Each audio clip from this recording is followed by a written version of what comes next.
हम ज्यादा ग्रुप में मेन टॉपिक पे स्टार्ट आते हैं। सभी मेंबर्स अपना अपना एक बार इंट्रोडक्शन शेयर कर दें, ठीक है, कि आप कहाँ से हैं, आप सिटी कौन सी है आपकी, स्टॉक मार्केट के ऊपर आपका व्यू क्या है, आप इसे सीखना चाहते हैं, आप इन्वेस्ट करना चाहते हैं, ये अच्छा। सर आपकी आवाज नहीं आ रही है। जी मैम, क्या कह रहे हैं? आपकी आवाज नहीं आ रही है सर। मैम आपको भी मैं ये कहूंगा, एक बार रिफ्रेश कर लीजिए, क्योंकि बाकी मेंबर्स को तो मेरी आवाज आ रही है। बीच बीच में हो रहा है सर, ऐसा नहीं हो रहा है। रिफ्रेश कर लीजिए अपना नेट पर, आप दोबारा से लॉग इन, लॉग आउट करके दोबारा लॉग इन कीजिए, ठीक है ना। बाकी मेंबर्स को आवाज आ रही है ना? विजय जी आवाज आ रही है, क्लियर है?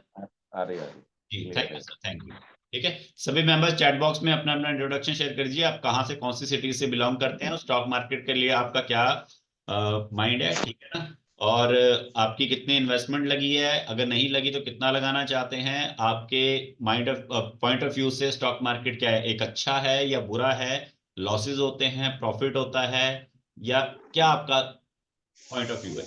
क्योंकि जब तक आपका पॉइंट ऑफ व्यू क्लियर नहीं होएगा तब तक आप चीज को नहीं समझ पाएंगे। जैसे यहाँ पर मुस्कान मैम ने लिखा है कि अहमदाबाद गुजरात से हैं, create my career in this field, full time I am fresher in this field. Okay, जैसे कि क्योंकि देखिए यहाँ पर जब तक आप लिखोगे नहीं तब तक आपको आपके सवालों का जवाब जब तक नहीं मिलेगा तब तक आप चीजों को सीख नहीं पाएंगे। जैसे यहाँ पर मैम ने कहा कि मैं करियर बनाना चाहती हूँ और मैं एक फ्रेशर हूँ। तो करियर बनाने के लिए मैं आपको एक चीज बता दूं, आप किसी भी फील्ड में अपना करियर अगर बनाने की कोशिश करते हो तो आपको मिनिमम 1 साल से लेके 5 साल लगते हैं, और मिनिमम जो इसके ऊपर इन्वेस्टमेंट है किसी भी करियर में आपकी कम से कम 1 लाख से लेके 10 लाख या कई बार 50 लाख तक लगती है। चाहे वो कोई भी फील्ड हो, चाहे टीचिंग का फील्ड हो, चाहे डॉक्टरी का, इंजीनियरिंग का हो, या इवन की कल को आप कहीं पे 10 से 20 हजार की या 50 हजार की जॉब के लिए भी जाते हो, 10 हजार की जॉब के लिए भी जाते हो, तब भी आपसे सर्टिफिकेशन मांगी जाती है, आप क्या क्या करते हो, कितना है आपके पास, और उसके ऊपर आपके बहुत सारा पैसा खर्च हुआ होता है। स्टॉक मार्केट एक ऐसा फील्ड है जिसके लिए आपको किसी भी चीज की कोई रिक्वायरमेंट नहीं है। जिसे कुछ भी नहीं आता वो भी स्टॉक मार्केट से पैसा बना सकता है और दूसरे को सिखा सकता है। यहां पर सिर्फ एक छोटा सा पॉइंट आएगा कि बहुत सारे लोग कहेंगे क्या आप सेबी रजिस्टर्ड हैं, तो यहाँ पे क्वेश्चन मार्क खड़ा हो जाता है। जो हम सब में से कोई भी नहीं है, ना मैं हूं ना आप में से कोई है।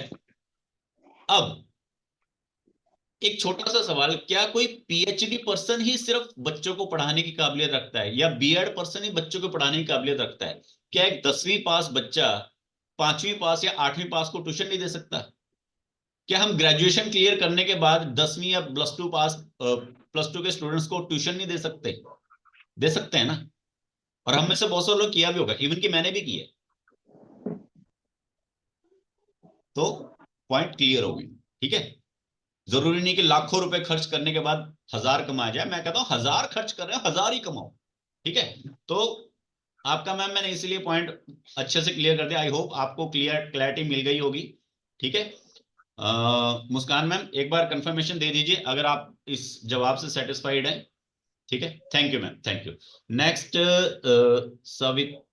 सवित्री मैम ने कहा है I am new to this field. कोई इशू नहीं मैम, न्यू है आप बिल्कुल आराम से स्टार्ट कीजिए, ठीक है।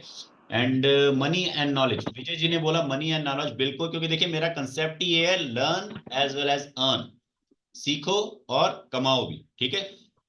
आपने अगर अपनी लाइफ में कहीं पर भी इन्वेस्ट किया ना, चाहे वो स्टडी है, चाहे वो फूड है, चाहे वो होम है, चाहे x y z whatever, चाहे प्लेजर है, एंटरटेनमेंट है, जिस किसी पे भी आपने इन्वेस्ट किया है, अगर आपने वहां से इन्वेस्ट करने के बाद वहां से कुछ सीखा नहीं है या वहां से कुछ कमाया नहीं है तो आपका इन्वेस्टमेंट बेकार है। मैं ये नहीं कहता कि हर जगह पे रिटर्न बनाना है, पर अगर कहीं से आपने कुछ नॉलेज भी गेन किया तो वो भी आपका एक इन्वेस्टमेंट के ऊपर रिटर्न है, ठीक है।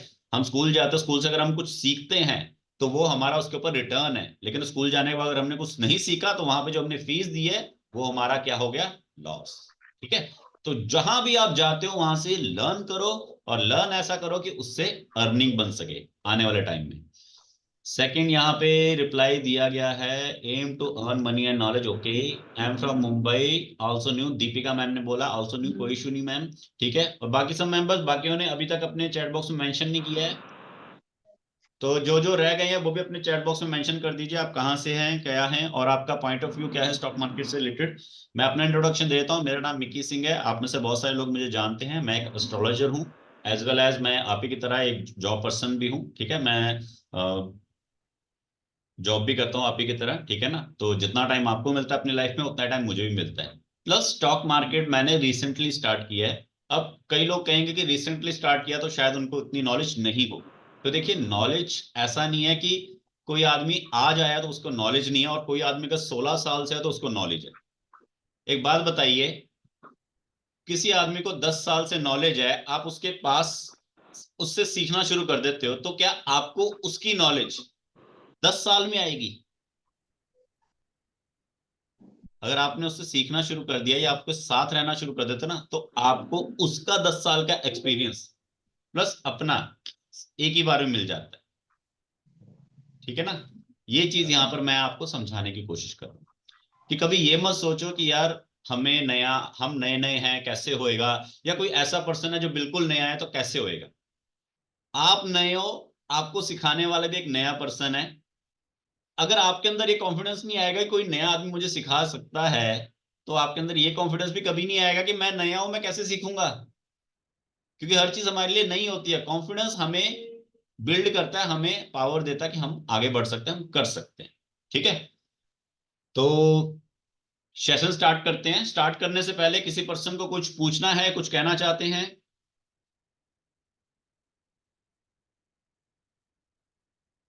ओके, नीलम जी ने यहाँ पे लिखा है, पुणे से हैं वो, नए हैं यहाँ पे, इंट्राडे एंड डिलीवरी ट्रेडिंग में उन्होंने स्टार्ट किया है। गुड मैम, बहुत अच्छी बात है।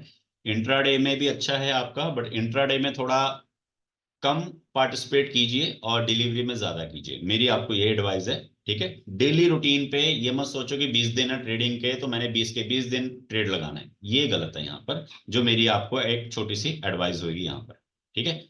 चलिए, तो सर स्टार्ट। लेकिन मुझे ना आपसे एक सवाल था। बोलिए ठीक मैम। है। मुझे ना ये स्टॉप लॉस और टारगेट लगाने में प्रॉब्लम आती है सर। बिल्कुल, इसीलिए, हाँ इसीलिए मैंने आपको और डिलीवरी डिलीवरी ट्रेडिंग मैंने स्टार्ट किया है। लेकिन उसमें ना मैं अगर शेयर सेल करने की कोशिश करती हूँ, मैंने परचेस किया है डिलीवरी में, सेल करने में कोशिश करती हूँ तो ना एक ऑप्शन आता है CDSL करके, और टी पिन करके आ रहा है। तो ये क्या करना है इस बात पे? अ, आपकी मैम इन्वेस्टमेंट कितनी है टोटल, बुरा ना माने तो बता सकती हैं? सर इतने बड़ी इन्वेस्टमेंट नहीं है, 60 to 65 रुपीज के शेयर्स है, तो वेरी मैंने good, as a very fresher just good. Start किया है। सभी लोग जितने बाकी लिसनर हैं वो एक एग्जाम्पल सीखें कि उनकी इन्वेस्टमेंट ना के बराबर है। उन्होंने जस्ट चेक करने के लिए, जैसे हम कहते हैं ना टोकन अमाउंट है, और मैं आप सभी से ये कहता हूं कि आप अगर लर्नर हो, फर्स्ट टाइमर हो, तो 100 रुपीज से स्टार्ट करो। बहुत अच्छी बात है मैम कि आपने जस्ट मामूली सी अमाउंट वहां पर लगाई है, क्योंकि जो आपने सवाल पूछा है ना, अगर आपको उसका जवाब नहीं मालूम है तो आपका वो सारा पैसा ब्लॉक है। ओके। अब आपने जो सवाल पूछा है टी पिन के बारे में, तो उसका जवाब सिर्फ आप ही के पास है, आपके अलावा किसी और के पास नहीं। जस्ट आपको सर्च आउट करना है, फाइंड आउट करना है कि वो कहां पर है। तो मैं आपको बताता हूं, जिस दिन आपने अपना अकाउंट क्रिएट किया है वो तारीख आपको याद करनी है। उस तारीख में आपको अपने मैसेजेस चेक करने हैं। उस मैसेज में आपको टी पिन 6 लेटर का न्यूमेरिक कोड आया होगा, प्लस यही सेम कोड हाँ आपको सर। आपके ईमेल पे भी आया होगा। जब वो टी पिन मांगेगा तो आपको वो 6 लेटर का न्यूमेरिक कोड डालना है। उसके बाद आपका ओटीपी जनरेट होएगा। ओके। एंड ये डबल श्योर होता है, क्योंकि देखिए, मान लीजिए आपका मोबाइल किसी दूसरे के हाथ में है, उसने अपने आपके मोबाइल से कोई स्टॉक सेल कर दिया, इन केस, तो मोबाइल हाँ। उसके पास है, वो ओटीपी भी उसके पास आ गया, तो सेल कर सकता है इजीली, बाय भी कर सकता है इजीली। तो इसलिए ये टी पिन वाला सीक्रेट कोड है, क्योंकि ये सिर्फ आप ही को मालूम होएगा, और ये आपको याद रखना पड़ेगा बार बार। हमेशा आपको ये डालना टिफिन पड़ेगा एक किसी भी जाएगा ना? ऑनलाइन परचेजिंग के ऊपर। टिफिन सर एक लेकिन एक एक करके, एक एक करके। नीलम मैम क्या कह रहे हैं आप, बोलिए। हाँ सर, उसमें डिलीवरी ट्रेडिंग में ना दो ऑप्शंस आ रहे हैं, एक GTT ऑर्डर भी आ रहा है, उसमें भी वही दिखा रहा है। लेकिन जब GTT ऑर्डर वगैरह करते हैं तो उसमें टारगेट और स्टॉप लॉस आ रहा है, तो उसी में मुझे प्रॉब्लम आ रही है कि वो एग्जैक्टली कैसे लगा रहे हैं, वो मैम पहले नहीं तो समझ में आप आ रहा। टिफिन वाला प्रॉब्लम सॉल्व करिए, उसके बाद स्टॉप लॉस वाला हाँ प्रॉब्लम सॉल्व, ठीक है ना। पहले एक प्रॉब्लम को सॉल्व ठीक है। करते हैं, सबको नहीं लेके चलते। ठीक है, पहले एक चीज ठीक है सर, मैं टिपिन का चेक कर पहले रही आप हूँ। अपना टिफिन वाला प्रॉब्लम सॉल्व कीजिए, उसके बाद आपको स्टॉप लॉस मिलेगा। जी संजय जी, आप बोलिए। ओके। वो जो टिपिन के बारे में आप बोल रहे हैं ना, वो तो एक ही बार ही आएगा तो नहीं, ईच एंड एवरी ट्रेडिंग के सेल करने के टाइम ईच फिर दूसरा टिपिन आएगा? नहीं सर, टिफिन आपका एक सिंगल पासवर्ड है जो फिक्स है।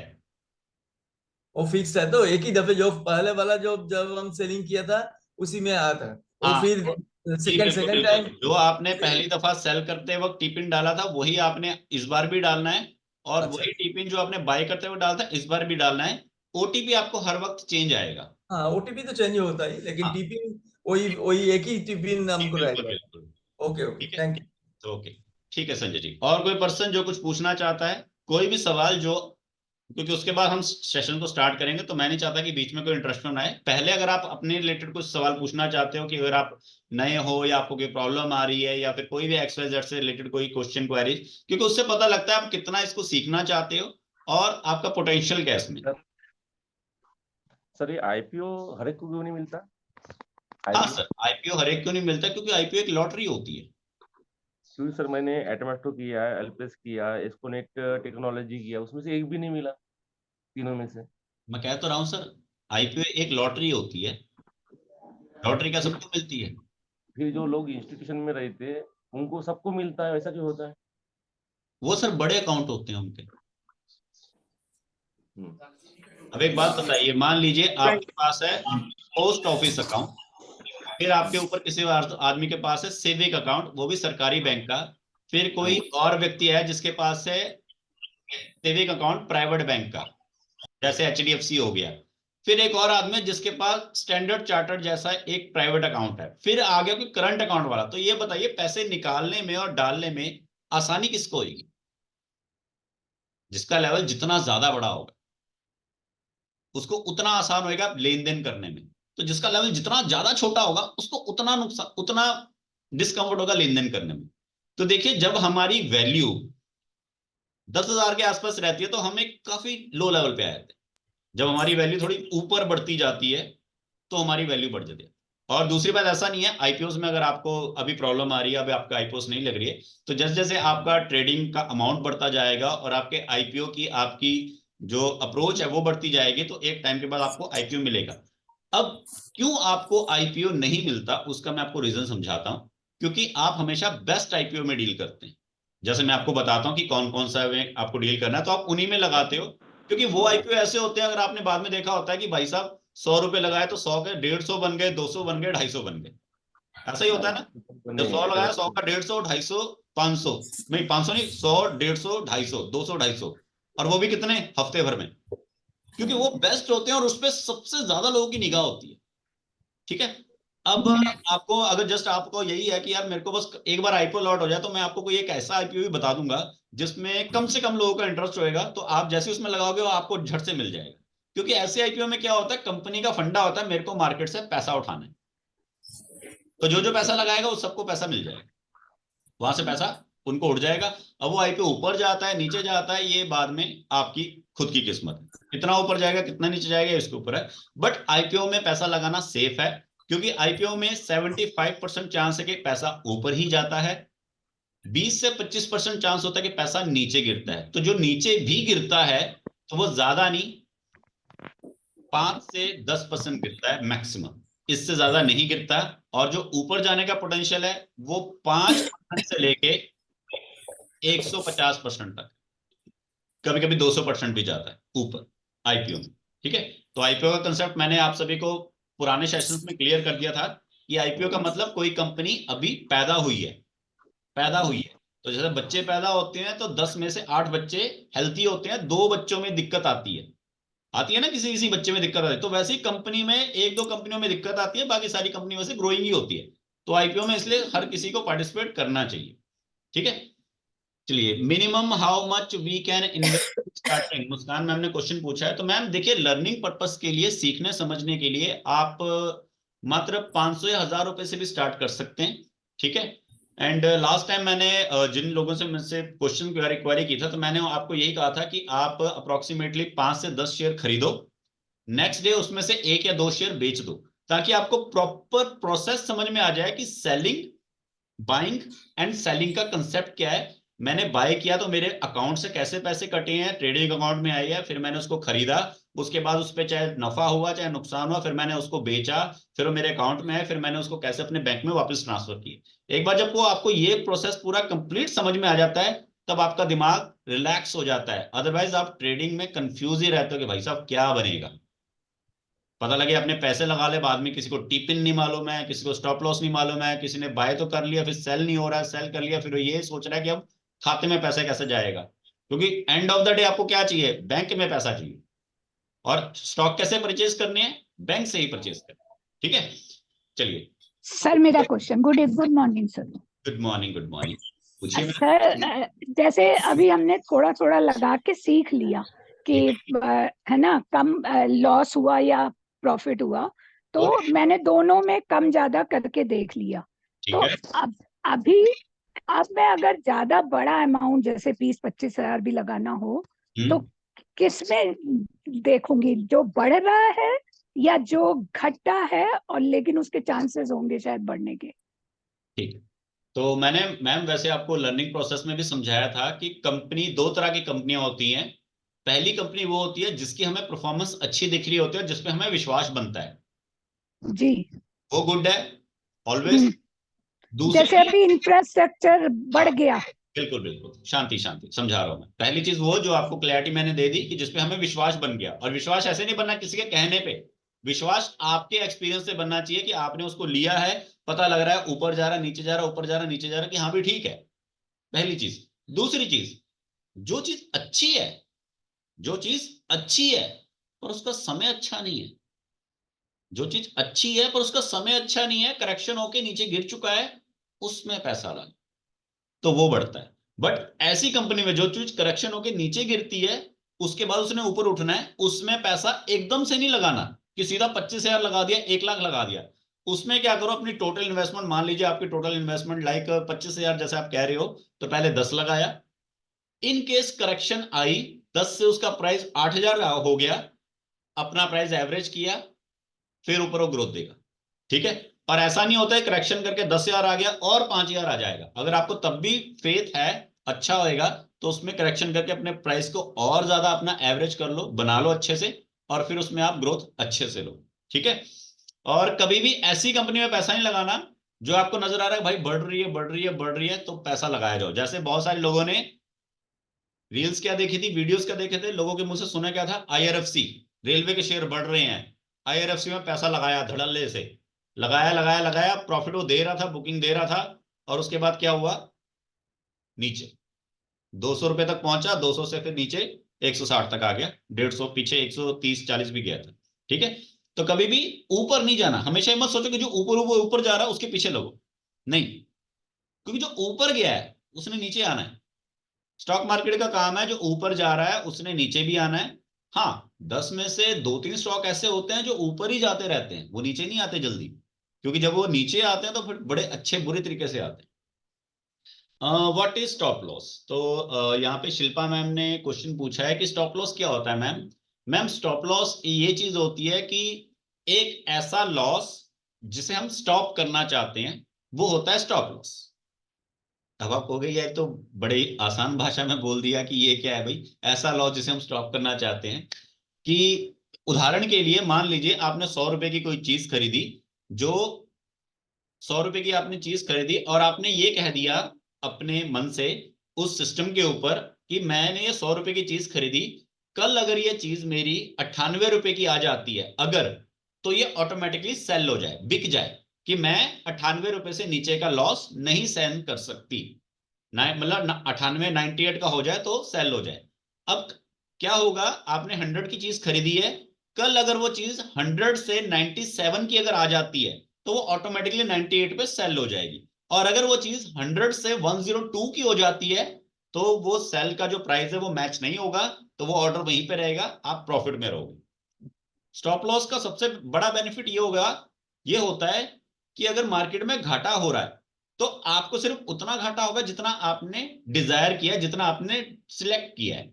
आपको मार्केट जितना घाटा नहीं होगा, आपको सिर्फ उतना ही घाटा सहना पड़ेगा जितना आपने अपना कंफर्म कर रखा है कि मैंने इतना स्टॉप लॉस लेके चलना है। अगेन वो लॉस जो आप चाहते हो उस उतने पे स्टॉप हो जाए, वो होता है स्टॉप लॉस। सो सर ये खरीदते टाइम ही हम फिगर फीड कर दें कि स्टॉप लॉस में इतना इतने, या फिर बाद खरीदने के बाद में स्टॉप लॉस में लगा के छोड़ दें? मैम आपका स्टार्टिंग है आपकी बिल्कुल इस लाइन में? हाँ सर स्टार्टिंग है, मैंने कुछ ब्लू चिप शेयर्स में तो इन्वेस्ट कर रखा है, तो पर वो जैसे सालों साल पड़े रहते हैं। अब एक्टिव ट्रेड अब शुरू करा है। अपने किसी एक आधे स्टॉक का नाम बताइए। सर मैंने इरकॉन में करा है अभी, और आईटीसी में। अब ये दो तीन नीचे ही जा रहे हैं जो लेटेस्ट मैंने इन्वेस्ट करे हैं। यही मैं समझा रहा था कि जब रेलवे सेक्टर को सबने देखा कि भाई साहब ऊपर जा रहा है जा रहा है जा रहा है, तो सबने पैसे लगा दिए। तो कभी भी ऐसी कंपनी में नहीं लगाना जो ऊपर ऊपर जा रही है, ठीक है ना? क्योंकि देखो जो गाड़ी जब ऊपर चढ़ रही होती है ना पहाड़ पे, सबने देखा होगा अगर कोई माउंटेन एरिया पे घूमने गया है, तो जो समझदार ड्राइवर होता है वो कहता है भाई साहब गाड़ी के पीछे गाड़ी नहीं लगानी, कम से कम थोड़ा गैप रखना है। कोई पता नहीं कौन सी गाड़ी अपना कंट्रोल खो के पीछे को रिवर्स आ जाए तो तुम्हारा भी नुकसान होगा।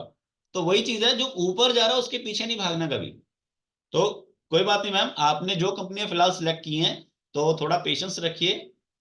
मेरा सजेशन ये होगा कि पहले आप थोड़ा लर्निंग पे ध्यान दीजिए, क्योंकि मोस्टली लोग क्या करते हैं, एक बार पैसा लगा लिया उसके बाद क्या होता है, या तो आप स्टॉप लॉस कर देते हो, ठीक है ना, चीज को स्टॉप लॉस करके बेच देते हो।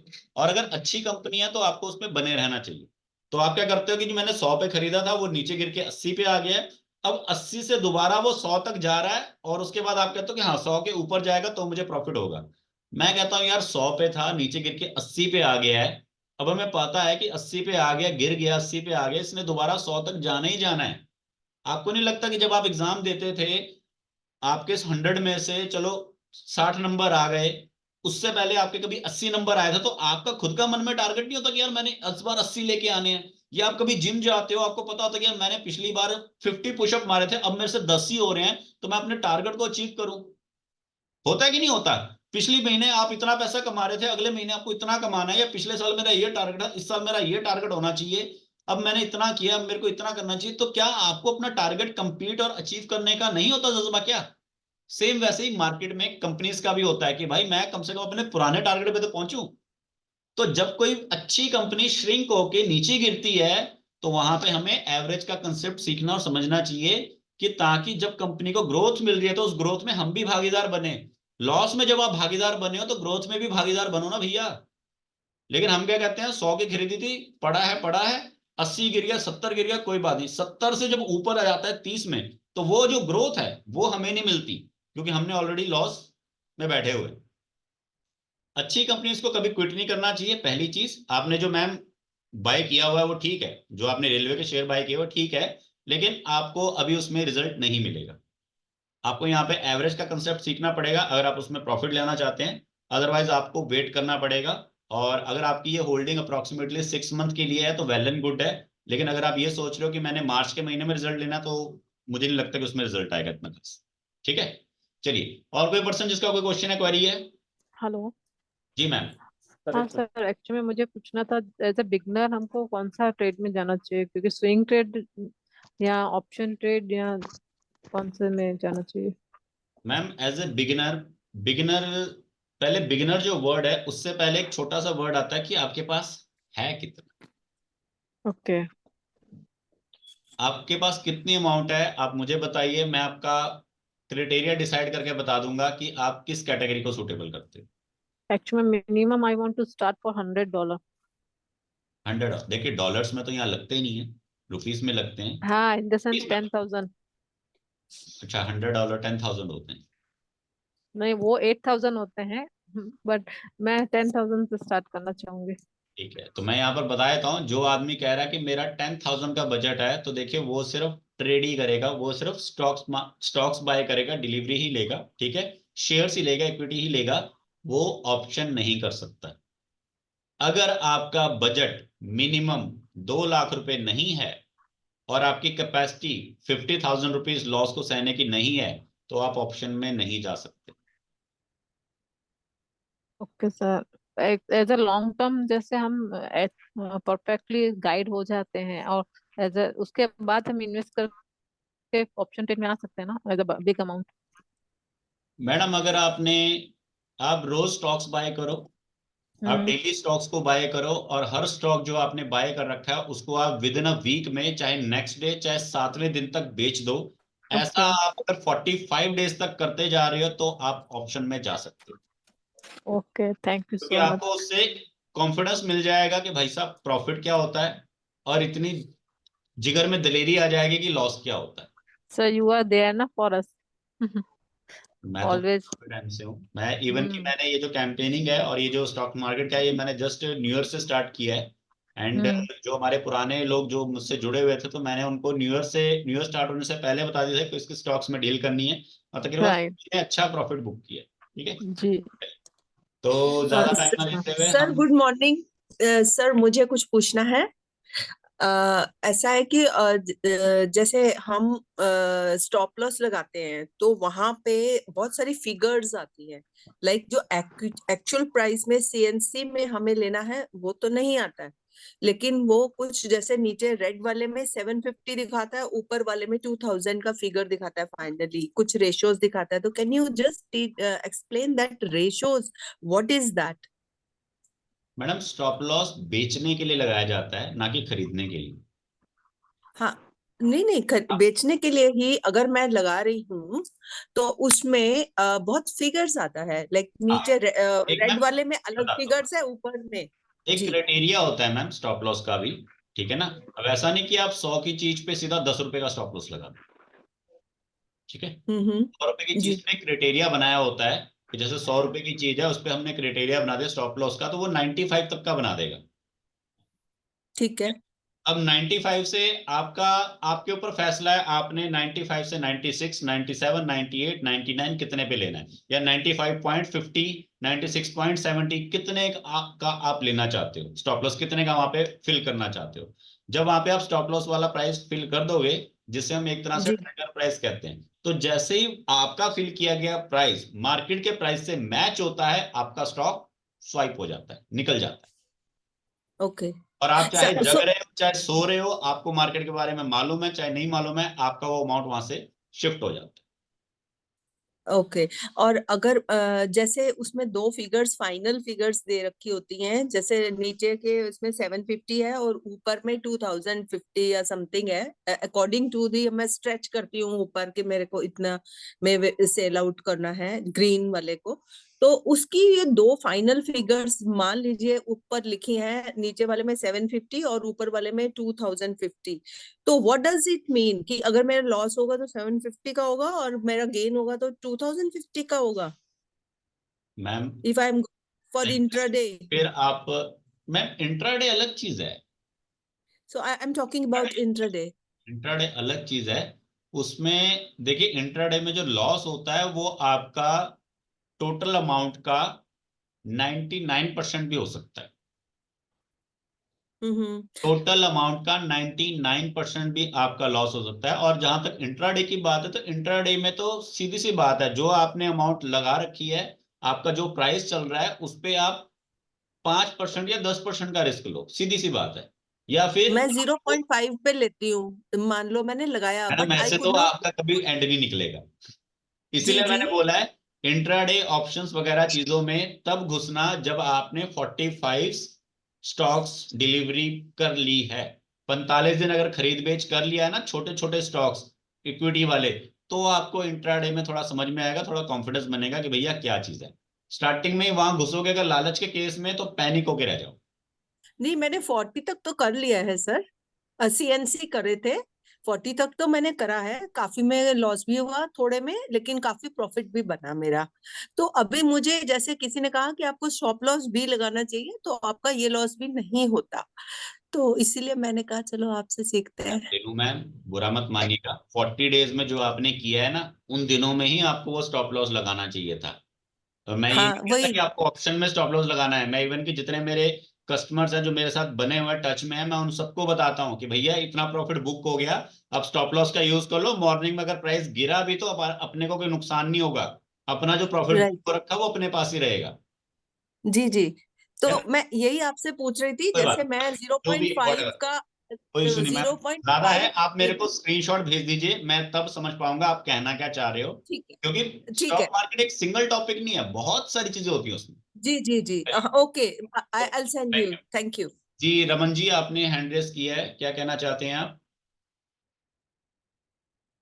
रमन जी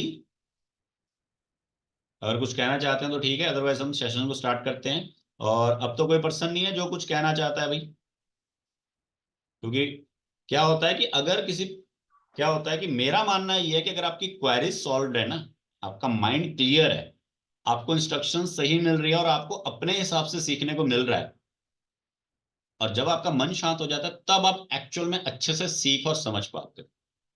इसलिए मैंने कहा कि पहले आप एक बार अपनी अपनी क्वेरीज डालिए कि आपका क्या माइंड है क्या नहीं है, क्योंकि ऑब्वियसली घूम फिर के हम यहाँ पे सीखने के लिए ही हैं। ठीक है सर ग्रो में परसेंटेज कितना रहता है? ग्रो में परसेंटेज उनका वाला ऐप का, क्या कह रहे हैं सर? ग्रो ऐप का परसेंटेज कितना रहता है अपने ट्रांजेक्शन पे, या प्रॉफिट में कैसा रहता है परसेंटेज उनका वाला? ब्रोकरेज चार्जेस क्या होते हैं ये पूछ रहे हाँ हो? हाँ हाँ हाँ, ग्रो 20 का, रुपए हाँ, सर, पर ट्रांजेक्शन, 20 रुपए पर ट्रांजेक्शन। सर, 20 रुपए होता है। बाकी एक बार आप वहां पर ग्रो की ऐप में वहां पे मेंशन है, आप वहां पे एक बार चेक कर लीजिएगा, ठीक है ना, कि आपको वहां पे कितना पड़ रहा है, कितना है, कितना क्या नहीं है। बाकी आपका खुद का ट्रेड है, आप खुद लगाते हो तो आपको पता लग जाएगा कि भैया मैंने 100 रुपए लगाए थे, और बाद में अगर मैंने 100 रुपए जो मैंने लगाए हैं उसमें से मेरा कितना कट के वहां पे पहुंचा है। बाकी मोस्टली वहां पे आपके आई थिंक शायद 5 पैसे के आसपास कटता है, 20 रुपए या 5 पैसे, जो भी इसमें हाइयर हो। ठीक है सर। है ना? जैसे मान लो आप अगर सिर्फ 1000 रुपए लगा रहे हो तो वो 20 रुपए काटेगा, आप अगर 1 लाख रुपए लगा रहे हो तो वो 20 रुपए थोड़ा ना काटेगा, फिर वो 5 पैसे के आसपास काटेगा। लाख रुपए का जो 5 पैसा बनेगा, 100 पे 5 पैसा, तो लाख पे जो 5 पैसे की वैल्यू निकल के आएगी। ठीक है, ठीक। अरे इतना छोटा नहीं सोचते, जब पैसा कमाना तो बड़ा सोचो। ठीक है, ये ऑप्शन वाले जो है ये तो पता नहीं कितने कितने 10-10% चढ़ा देते हैं, ये ऑप्शन वाले भी बातें कर रहे हैं, ये 10-10 20-20% चढ़ाते हैं, हम तो सिर्फ 5 पैसा चढ़ा रहे हैं। ठीक है, ठीक है चलो सर। अब यहाँ पे आई थिंक मोस्टली हम सभी लोग जितने भी यहाँ पर बैठे हैं वो सभी के सभी यहाँ पर शेयर्स मार्केट को अच्छे से जानते हैं। ठीक है, तो सबसे पहली चीज जो मैं आप सभी को कहना चाहूंगा कि आप सभी का फंडा क्लियर है ना कि स्टॉक्स में इन्वेस्टमेंट क्यों करना है, क्यों करना है, कोई बता सकता है? प्रॉफिट बुकिंग के लिए, फॉर फाइनेंशियल ग्रोथ। थोड़ी राइटिंग खराब है, क्रिएशन। एडजस्ट कर लीजिए, क्योंकि बहुत टाइम से मैं भी स्कूल नहीं गया हूँ। पहले तो ध्यान रखा जाता था, राइटिंग के करते थे, अब तो बहुत कम रह गई। ठीक है, तो मेन हम क्यों इन्वेस्ट करते हैं, पहला उसका जो पॉइंट है वो है return. Profit, return, return. Profit बाद में, प्रॉफिट कुछ नहीं होता, पहला है रिटर्न। रिटर्न कितनी? 4%, 6%, 8%, 10%, 15%। अब ये रिटर्न मैंने क्यों सिलेक्ट की है? क्योंकि ये हमें बैंक में मिलती है, ये हमें बैंक में मिलती है, ये हमें बैंक में मिलती है अगर आप सीनियर सिटीजन हो, ये हमें एफडी में मिलती है, ये हमें बॉन्ड्स या एफडी या और कोई अगर फाइनेंशियल इंस्टीट्यूट वगैरह जगहों पे अगर आप पैसा लगाते हो वहां मिलती है, या फिर हमें गोल्ड में मिलती है, और ये हमें म्यूचुअल फंड में मिलती है। एम आई राइट? कोई आदमी इसमें करेक्शन करना चाहेगा या कुछ बताना चाहेगा मुझे? 15% से ऊपर कहीं पे आ रही हो, या मे भी चलो शायद हो सकता है कहीं पे 15 की जगह शायद कहीं पे 18 भी आ रही हो सकता है। ठीक है ना, हो सकता है कहीं पे 18 भी आ रही हो, पर इससे ज्यादा तो भैया मुश्किल लग रहा है। ठीक है, पहली चीज होती है रिटर्न। दूसरी क्या होती है? दूसरी चीज होती है हमारा इन्वेस्टमेंट। कहीं तो लगाना है, कहीं तो लगाना है। बैंक में पड़ा हुआ पैसा आपकी इन्वेस्टमेंट नहीं है, वो आपकी सेविंग है। फर्क सिर्फ इतना है कि बैंक ने क्यों बना दिया कि भैया मेरे पास पैसा, तो वो कहते हैं आपके घर में पड़ा हुआ क्या हो रहा है, 100 रुपया 100 रुपया ही है, मेरे पास आएगा तो 100 का 104 होगा, इसलिए वो बैंक में। दूसरा, बैंक में कोई डाका नहीं डालता, घर में डाका डल जाता है, तो इसलिए वो बैंक में। ठीक है, इन्वेस्टमेंट, इन्वेस्टमेंट के लिए हम पैसे को लगाते हैं। इन्वेस्टमेंट हम कहाँ करते हैं? प्रॉपर्टी में। ठीक है, फिर उसके बाद हम करते हैं एफडी में, फिर उसके बाद हम क्या करते हैं सेविंग अकाउंट में, ठीक है।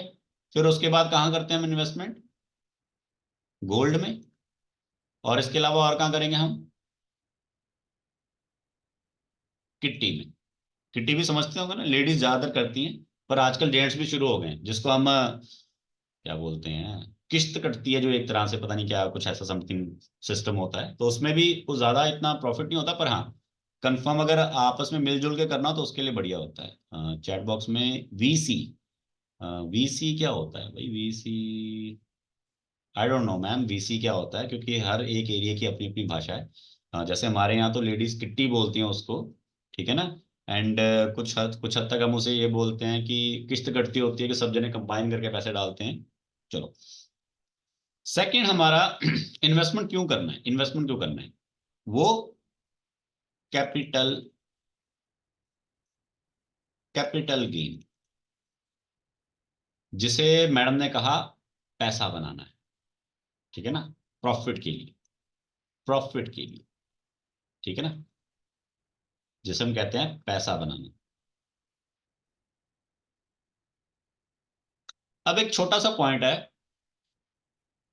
हम सब जितने लोग यहाँ बैठे हैं, हम में से थोड़े बहुत होंगे जो बहुत ज्यादा पढ़े लिखे होंगे, और कुछ एक होंगे जो कहेंगे जी मैं 1 लाख या 2 या 3 लाख रुपए पर महीना कमाता हूँ ठीक है। कुछ एक होंगे जो कहेंगे जी मेरी जो टोटल वर्थ है वो 50 लाख या सॉरी 50 लाख तो बहुत कम हो गया, मेरी जो टोटल वर्थ है वो 5 करोड़ या 10 करोड़ से ऊपर की है, ठीक है।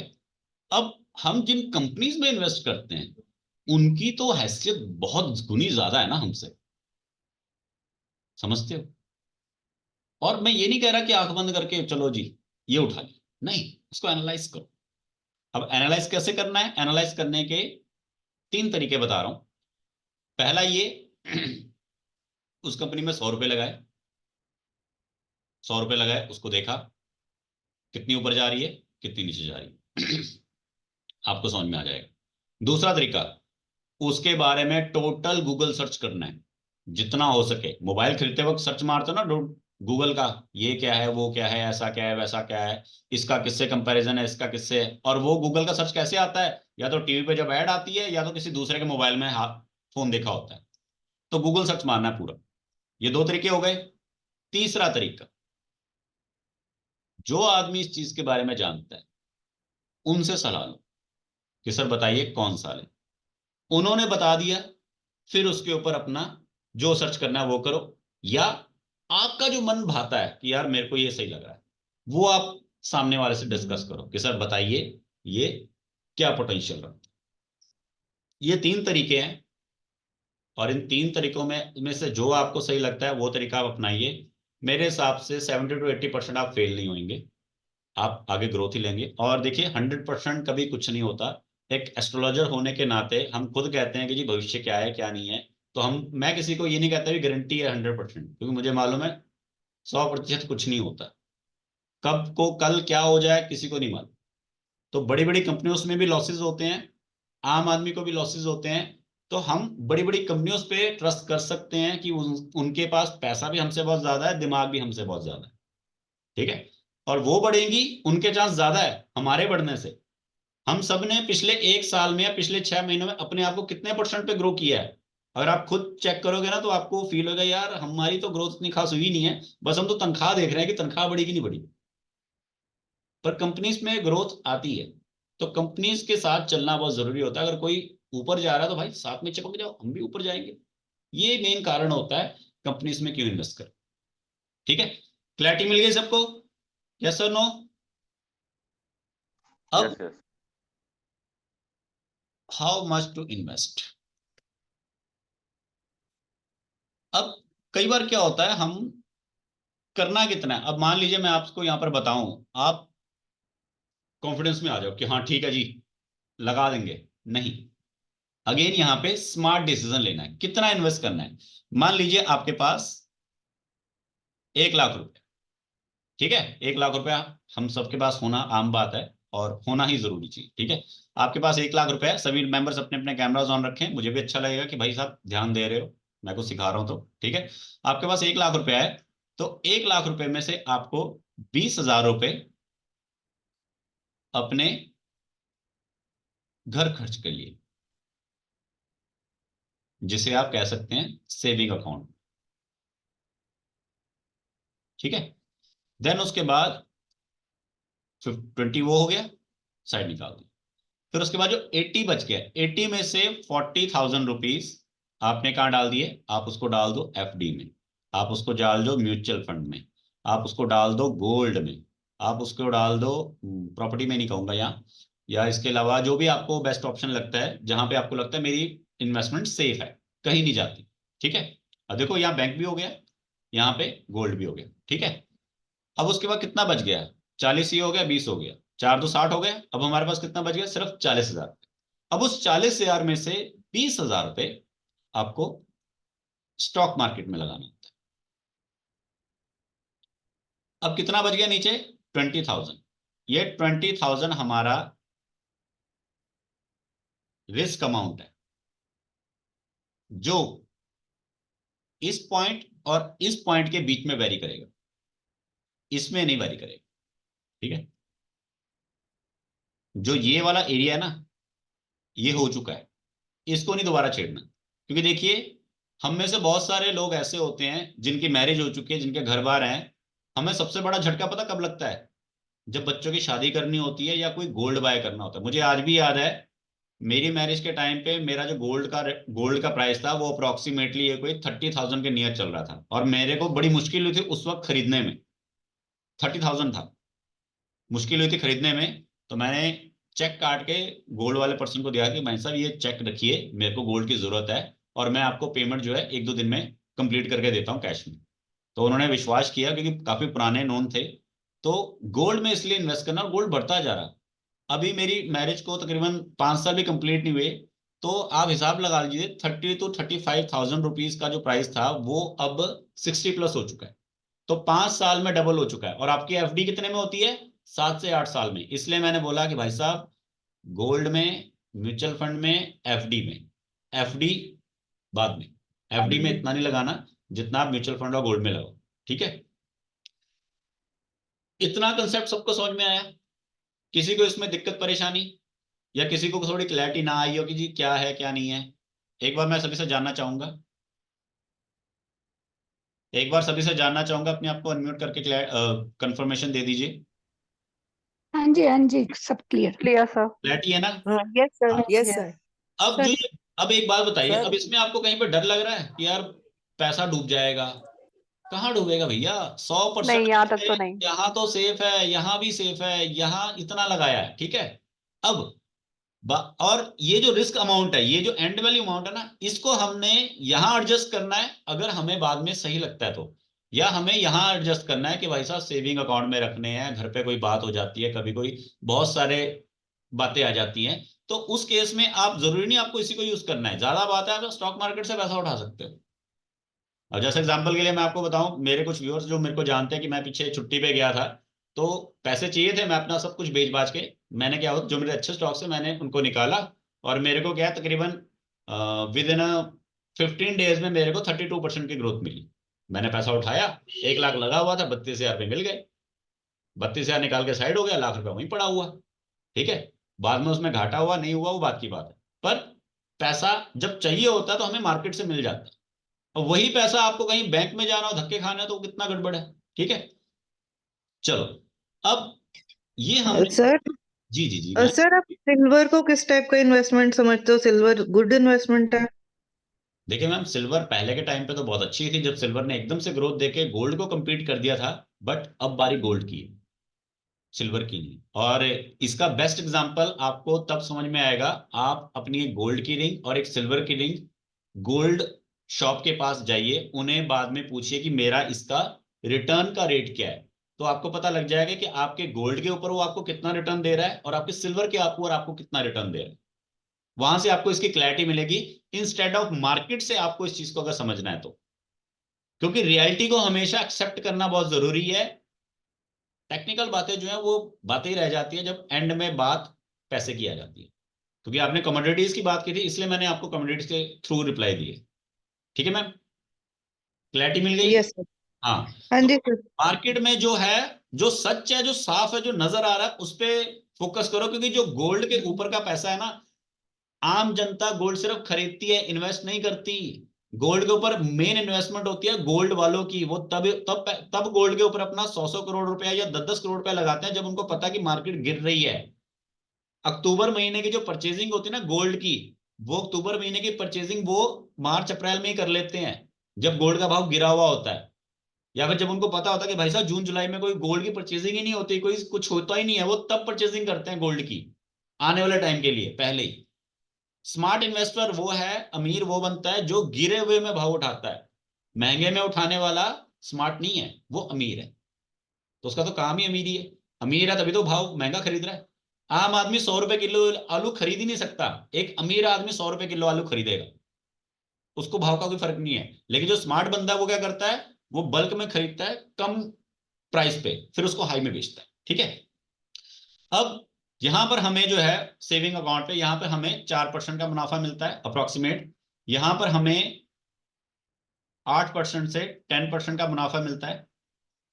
स्टॉक्स में कितना मिलता है, इसके ऊपर बात आ जाती है। ये भाई साहब ईयरली बात है, ईयरली। ठीक है। स्टॉक्स के ऊपर हमें कितना मिलता है, स्टॉक्स के ऊपर पहले तो देखो जी, ये 80-20 के ऊपर अप्लाई होता है कि 80% आपको प्रॉफिट हो सकता है, 20% आपको लॉस हो सकता है। लॉस यहां पर कितना है, लॉस आपके हाथ पे है, जो मैंने आपको पहले बता दिया कि लॉस हमारे हाथ में होता है। हम स्टॉप लॉस लगा के उसको कंट्रोल कर सकते हैं कि 100 की चीज है, मैंने 98, 97, 95 तक कितना बर्दाश्त करना है। मिनिमम आपका 20% का घाटा हो सकता है, मीन्स कि आप इसको खुद चेक कर सकते हो, मैं कितना घाटा बर्दाश्त कर सकती हूँ, कर सकता हूँ। 5 रुपए, 10 रुपए, 15 रुपए, 20 रुपए, 20 रुपए मैक्सिमम है। पोटेंशियल कितना है इसका ऊपर जाने का, तो स्टॉक्स में आपका जो पोटेंशियल है, वो आपका पोटेंशियल है मिनिमम 10% से लेके 200% ईयरली। अब मान लीजिए 20,000 आपका जो इन्वेस्ट था, 200% के हिसाब से अगर ये 40,000 बन जाता है, तो ये इसने इसको कंप्लीट कर दिया है। तो सोचो, यहां कहाँ 8% और कहाँ ये 200%। ये सबसे बड़ा रीजन है कि मेरे को स्टॉक में इन्वेस्ट करना है, हम सभी को स्टॉक में इन्वेस्ट करना है। और जो कहते हैं ना डूब जाएगा, तो भाई साहब ये इसीलिए समझाया मैंने आपको कि पहले ऐसे प्लान करो, नहीं डूबेगा। और डूबा भी तो क्या है, कुछ सीखोगे तो सही। समझ में आ गया सभी को, किसी को कोई और कुछ पूछना अभी तक, जितनी चीजें मैंने बताई। सर ऑलवेज है ना, एक स्टॉक में नहीं रखने का, क्योंकि एक स्टॉक में हमको डूब सकता है, पर अगर 2-3 में डालेंगे तो हमारा समझा रहा बैलेंस हूँ मैं, रहेगा। समझा रहा हूँ, चिंता मत करो। आप सभी लोग कैमराज ऑन रखो, मुझे कैमरा ऑन रहेगा तभी तो मेरे को कन्वर्सेशन करने में मजा आएगा, और मेरे को समझ में भी आएगा कौन बोल रहा है कौन नहीं बोल रहा है। अब ऐसे मैं बार बार पीछे जाके चेक करूंगा कि भाई साहब किसका कैमरा खुला किसका नहीं खुला, तो मैं पढ़ाऊंगा कैसे, कंसेप्ट फोकस कैसे रहेगा। जो जो पर्सन क्वेरी कर रहा है ना, वो साथ साथ में अपने कैमराज ऑन रखो। ठीक है।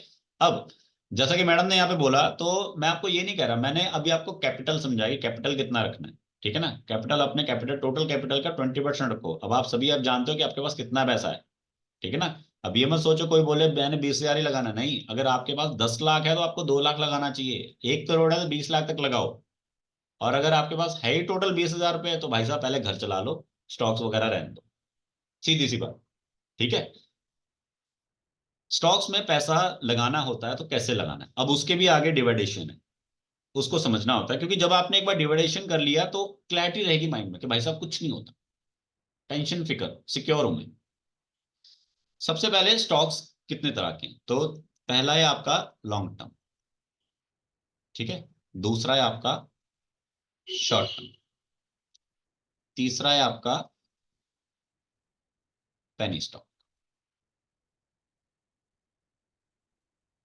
लॉन्ग टर्म वाले में आप अपना 25% लगाइए। शॉर्ट टर्म वाले में आप अपना अप्रोक्सीमेटली आपको अपना,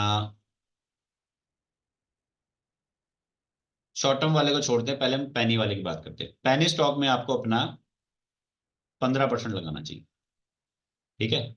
20, 30, 40, तो जो बच गया 60% वो आपको शॉर्ट टर्म में लगाना चाहिए। अब यहाँ पे कुछ लोग शायद मुझसे एग्री नहीं करेंगे कि सर हमने तो सुना है कि लॉन्ग टर्म में पैसा ज्यादा लगाना चाहिए। हर कोई बोलता है लॉन्ग टर्म में पैसा लगाओ, लॉन्ग टर्म में पैसा लगाओ। आप ये को कह रहे हो कि शॉर्ट टर्म में पैसा लगाओ। किसी के माइंड में दिमाग क्वेश्चन आ रहा है?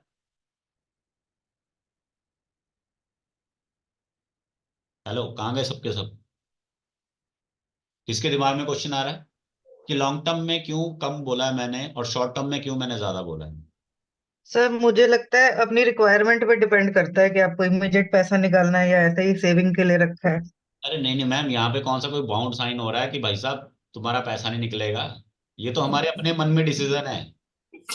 कंपनी के ऊपर देखना पड़ेगा कि यहाँ पे लॉन्ग टर्म में एफडी वो जैसा कोई बॉन्ड साइन नहीं हो रहा कि तुम 8 साल से पहले पैसा नहीं निकाल सकते। ठीक है, ये जस्ट आपको अपने माइंड को समझाना है कि भैया मेरा इतना पैसा लॉन्ग टर्म में है 25% और 60% मेरा शॉर्ट टर्म में है और 15% मेरा पेनी स्टॉक्स में। अब इस चीज को समझने के लिए थोड़ा सा आपको टेक्निकल एनालाइज क्या कहता है वो देखो। क्या होता है लॉन्ग टर्म? मतलब ये वो पैसा है जो पैसा आपने छेड़ना नहीं है। ये वो पैसा है जिस पैसे को आपने अपनी जरूरत के हिसाब से निकालते रहना है और डालते भी रहना है, 60%। और ये जो शॉर्ट टर्म का 60% है, इसी में से आपका लॉन्ग टर्म निकलेगा। क्योंकि जब आप 60% शॉर्ट टर्म को फोकस करोगे तो आपको पता लगेगा कौन सी कंपनी मेरी लॉन्ग टर्म में जाने वाली है। लॉन्ग टर्म कैसे बनता है? जब आप शॉर्ट टर्म पे फोकस करते रहते हो तो आपको पता लगता है कि कौन सी है लायक जो लॉन्ग टर्म के लिए। अब आ गया पेनी स्टॉक। पेनी स्टॉक वो स्टॉक होता है जो आपको इनसे तो बहुत अच्छी ज्यादा रिटर्न दे देता है। बस आपको पता आना चाहिए कि भाई साहब ढूंढना कैसे और लगाना कैसे। और जो पेनी स्टॉक होता है वो जब बढ़ते हैं ना तो ऐसे बढ़ते हैं, ऐसे ऐसे ऐसे ऐसे ऐसे ऐसे ऐसे बढ़ते जाते हैं, लालच। और फिर जब गिरता है तो फिर ऐसे ऐसे ऐसे ऐसे ऐसे पूरा गिरता जाता है। तो जिसने दिमाग लगा के सही टाइम पे पैसा लगा लिया उसके पैसे बन जाते इतने। अब यहाँ पे लालच नहीं करना कि भाई साहब मेरे को तो यहाँ पे पैसा लगाने का मौका मिल जाए, यहां पर जाके मैं पैसा निकालूंगा। ये चीज किसी को नहीं पता लगती। हाँ, मैं आपको कह रहा हूं कि जैसे मान लीजिए ये कंपनी यहां से इतनी बड़ी, फिर ये इतनी गिर गई। अब गिर गई है तो बढ़ेगी भी। अब गिर गई है, गिरे में कोई लोग पैसे लगा लेते हैं, गिरे में पैसा लगा लेते हैं। और जब बढ़ रही होती है तब मौका नहीं मिलता पैसा लगाने का, क्योंकि हमारे जैसे बहुत सारे लोग बैठे होते हैं। तो जब नीचे गिर रहा होता है उस टाइम पे खरीदोगे और देखो भाई कौन सा अच्छा है कौन सा नहीं है। आपको यहाँ पे पेनी स्टॉक का एक स्टॉक में बताऊंगा जो पेनी स्टॉक है, आपको एग्जांपल से थोड़ा क्लैरिटी मिल जाएगी पेनी स्टॉक को भी कैसे पकड़ना है। ठीक है, और बहुत सारे जो अच्छे पेनी स्टॉक होते हैं उनमें पहली बात तो आप पार्टिसिपेट कर ही नहीं पाओगे, क्योंकि बहुत सारे लोग बैठे होते हैं कि हाँ जी पैसा लगाना है हमने और यहाँ से हमने पैसा बनाना है। ठीक है, शॉर्ट टर्म का भी मैं आपको समझाऊंगा कि कौन सी कंपनी में आपको शॉर्ट टर्म में यहाँ पे पैसा लगाना है, बहुत अच्छी कंपनी है। ठीक है, और लॉन्ग टर्म में आपको किस में पैसा लगाना चाहिए वो भी मैं आपको यहाँ पे क्लैरिटी दूंगा। क्योंकि लॉन्ग टर्म वाले में कभी ये नहीं सोचना कि भाई साहब ये बढ़ नहीं रहा, क्योंकि लॉन्ग टर्म वाला जो केस होता है ना वो आपका 2-4 दिन हफ्ता बढ़ता नहीं है। पॉजिटिव उसमें क्या होता है कि वो जल्दी गिरता नहीं है। शॉर्ट टर्म वाले गिर जाते हैं, लॉन्ग टर्म वाले में ये सबसे बड़ी पॉसिबिलिटी होती है और ये अच्छी बात होती है कि वो गिरता नहीं है नीचे जल्दी। ठीक है, और अगर लॉन्ग टर्म वाला स्टॉक किसी कारण गिर जाए तो वो सबसे अच्छी अपॉर्चुनिटी होती है खरीद लो। आपने से सुना होगा HDFC गिरा था। जब गिरा है तो सबसे ज्यादा लोगों ने खरीदा है, इवन कि मैंने भी आपको बोला था कि भैया अब खरीदने का टाइम है, क्योंकि साल भर में जो कमाया था वो एक ही बार में गिर गया। ये वो सबसे बड़ा कारण है कि मैंने बोला लॉन्ग टर्म में कम लगाओ, क्योंकि भैया लॉन्ग टर्म वाला कब गिर जाए कुछ पता नहीं। पेटीएम कितना बड़ा स्टॉक था, गिर के कितना नीचे आ गया, और आप सबको मैंने बोला था कि जब गिरा है तब उसको खरीदने। 325 रुपए पे मैंने आप सबको उसकी खरीद बोली थी करने के लिए, और उसने 22% का रिटर्न दिया।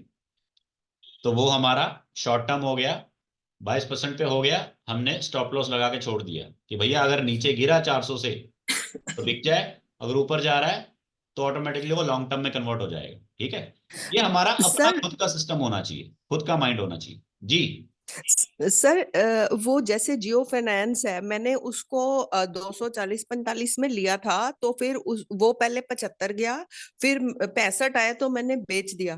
तो अब वो 350 पे टच हो रहा है, तो वो लॉन्ग टर्म गिनूं या शॉर्ट टर्म? मैडम, जब आपने स्टॉक ही बेच दिया तो अब गिनना क्या है? नहीं, वो फिर मैं मतलब मैं उस माइंडसेट से मैं बल्क उठा लूंगी, क्योंकि अब मेरा एक्सपीरियंस हो गया, मेरे को उसका बेनिफिट भी हुआ। नहीं है। आपका नाम तो क्या है? अभी मेरे को रिपेंट हो रहा आपका नाम क्या है मैम? है। रेनू, मैंने आपने आईटीसी कैमरा में ऑन भी नहीं किया डाला कि मुझे था। पता नहीं लग रहा कि कौन बोल रहा है, ठीक है? अच्छा, मैं अभी कोई बात नहीं, कोई बात नहीं। अब हेलो अगला हेलो। कंसेप्ट समझा रहा हूं मैं, अगला कंसेप्ट समझा रहा हूं मैं। ओके, राइट अगला राइट राइट। कंसेप्ट है हमारा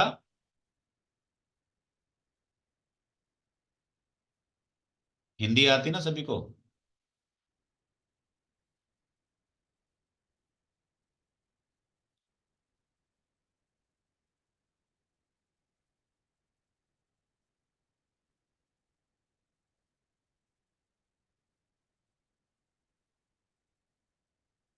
अब आपको लग रहा होगा यार ये क्या है। तो देखिए ये बहुत बड़ी चीज है। 70% लोग इस चीज को नहीं समझ पाते, जिस वजह से वो नुकसान या तो उठाते हैं या फायदा नहीं कर पाते। लालच।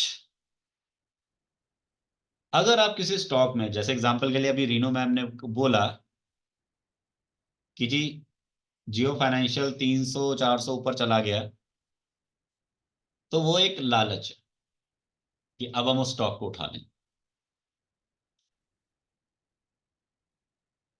बार बार कहता हूं मैं, जो ऊपर जा रहा है जा रहा है जा रहा है उसमें नहीं दाव लगाना भैया, वो तेज गाड़ी भाग रही है।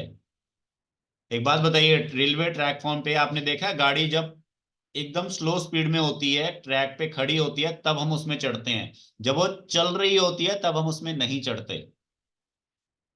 लेकिन कुछ लोग बड़े तेज होते हैं, वो चलती हुई गाड़ी में चढ़ जाते हैं।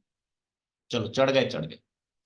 स्टॉक्स में भी आप चलती हुई गाड़ी में चढ़ते हो, स्टॉक्स भाग रहा है भाग रहा है, आप उसमें जब चढ़ते हो तो एक टाइम के बाद नीचे गिरने का चांस है। और ऐसा कोई स्टॉक नहीं जो कहता भाई साहब मैं ऊपर ही जाऊंगा, नीचे आऊंगा ही नहीं कभी। कुछ एक होते भी हैं, लकीली कुछ एक ऐसे होते हैं, तो उनको उनमें ऑलरेडी सारे लोग बैठे होते हैं पहले से, उसमें आपको मौका नहीं मिलता। उसमें ऑलरेडी सब बैठे होते, सबको पता होता कि भैया जब गिरेगा तभी बेचेंगे। वो ऑलरेडी पहले से स्टॉप लॉस लगा के बैठे होते कि गिरेगा तो ऑटोमेटिक बिक जाएगा, हमें चिंता नहीं।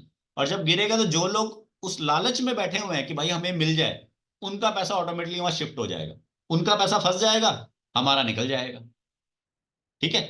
तो लालच में कभी भी स्टॉक्स को बाय मत करो, पहली चीज।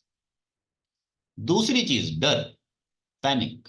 जैसा भी मैडम ने बताया कि भाई साहब 235 पे लिया, 245 गया, 275 गया, फिर 265 आया, थोड़ा सा नीचे गिरा, मैंने बेच दी। पैनिक नहीं होना है, डरना नहीं। आपने क्यों वो कंपनी चूज की? अच्छी थी। अब जियो का नाम क्या आपने से किसी ने नहीं सुना? सुना होगा। इवन कि मैंने खुद ग्रुप में मेंशन किया था, आई थिंक शायद 2-3 दिन पहले मैंने मेंशन किया था, किया होगा आई थिंक। ठीक है ना? यहाँ पे दिखा देता हूं मैं उसके बारे में भी आपको। ठीक है ना? अगर जहां तक मुझे याद है तो मैंने जियो के बारे में यहाँ पे मेंशन किया था। ठीक है?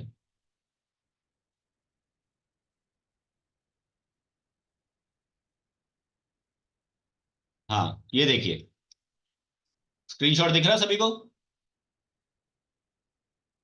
नहीं सर, नहीं दिख रहा? नहीं। अब दिख रहा है? यस, हाँ जी, दिख रहा है। ठीक है ना? अब यहाँ पे आप देख सकते हो कि यहाँ पर क्या बताया गया है। मैंने यहाँ पे जियो फाइनेंशियल देख रहे हो, 17 जनवरी 244 रुपए पे, 17 जनवरी को 244 रुपए पे बताया गया था। और पूछा गया था कि किस किसने होल्ड किया है। ठीक है? तो 17 जनवरी 244 रुपए बताया गया है, तो उस टाइम पे उसकी 11% की ग्रोथ थी। ठीक है? अब तक उसकी 35 दिन में 40% की ग्रोथ है। अब जो आदमी इस लालच को देखते हुए कह रहा है कि मैं खरीद लेता हूं, तो आप देखोगे ये चैट ज्यादा पुरानी नहीं, आई थिंक कल परसों की है। अब सभी को मालूम होगा, जिन्हों के बारे में जियो को मालूम है, 336 रुपए उसका भी लेटेस्टली आया है। ठीक है? तो ये मैंने अभी बोल दिया कि भाई साहब ये रिटर्न आ गई है। तो अब ये मैंने क्यों डाला है? ये मैंने इसलिए डाला अपनी ऑडियंस के लिए कि भैया निकल लो। अब ऐसा नहीं है कि ये अब गिर जाएगा, ये 336 से 345 भी जा सकता है, 350 भी चला जाएगा। ठीक है? पर और ऊपर जाने के चांसेस थोड़े कम है, नीचे गिरने के चांसेस ज्यादा है। क्योंकि देखिए किसी ने 40% की रिटर्न दे दी है, तो अब उससे क्या चाहते हो? वो 40 से आपको 140 बना के दे? करेक्शन तो आएगी ना, नए नए लोग कैसे आएंगे उसमें, नए लोग तभी तो आएंगे जब वो गिरेगा। अब कोई आदमी सोच रहा होगा कि यार ये तो बहुत महंगा हो गया, थोड़ा सस्ता होता तो मैं खरीद लेता, तो उन लोगों के लिए अब स्टॉक को नीचे गिराना बहुत जरूरी है। ठीक है, बाकी इंडस टावर का मैंने स्टॉक बताया था, 210 रुपए का स्टॉक था, 12% का प्रॉफिट। ठीक है, और ये ऐसा नहीं कि ये स्टॉक यहाँ पे आप, यहाँ पे बाइंग एंड सेलिंग की रिकमेंडेशन नहीं दी जा रही कि आप ये मत सोचो कि भैया खरीद लो, नहीं, यहाँ पे नहीं खरीद ले। मैंने आपको क्या बोला, 3 तरीके, उन तीनों तरीकों को फॉलो करो। पहला, खुद एनालाइज करो, खुद देखो क्या बनता है। दूसरा, गूगल पे टोटल सर्च मारो, सर्च छान मारो, क्या निकल के आता है। तीसरा, कंसल्ट लो कि भैया कौन सा लेना है।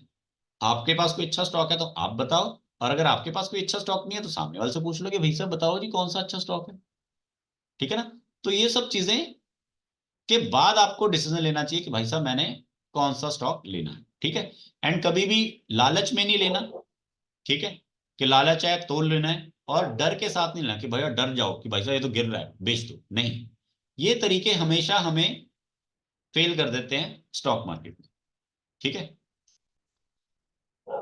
अभी तक जितना पढ़ा है इसमें किसी को कोई क्वेश्चन, क्वेरी, कोई कुछ पूछना चाहता है? कोई पूछना चाहता है, कोई क्वेश्चन या क्वेरी? सर पहले मिड टर्म गोल भी होते थे ना, अब मिड टर्म स्टॉक्स नहीं होते, पेनी स्टॉक्स, जैसे लॉन्ग टर्म फिर शॉर्ट टर्म, मिड टर्म नहीं होते कोई मिड? होता है मैम, मिड टर्म भी होता है, ऐसी बात नहीं है, मिड कैप होता है, मिड टर्म होता है, वो मिड तो cap, mid cap. Madam short term long term कोई वहां पे क्राइटेरिया नहीं मेंशन, ये आपने अपने माइंड में देखना है। एक्चुअल में हाँ जी, स्टॉक क्या होता है मैं आपको समझाता हूँ। ये जो मैंने टर्म बोला, ये टर्म हमने अपने लिए लिए हैं, ये मार्केट में नहीं है।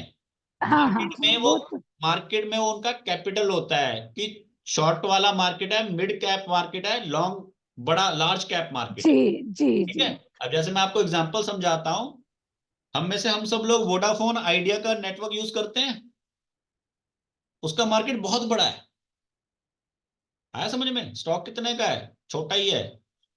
आई थिंक मैंने पीछे बताया था कि भैया 18 रुपए क्रॉस कर जाएगा, जब हाँ जनवरी सर, एंड मेरे में पास है, बातचीत हुई थी। आपके हाँ आपने बताया तो मैंने लिया था, हाँ 14-15 पे लिया था, हाँ, आज कितने पे है मैम? वही 17-18 के ऊपर ही है, 18 पे। उतना ही 14 रुपए की चीज 18 रुपए की होगी, कितना % प्रॉफिट हो गया मैम? सर ये तो आप ही अप्रोक्सीमेटली निकाल लो मैंने तो प्रॉफिट लॉन्ग टर्म कितना के लिए निकालना होल्ड है, कर प्रॉफिट लिया निकालने का क्योंकि तरीका समझा देता हूँ।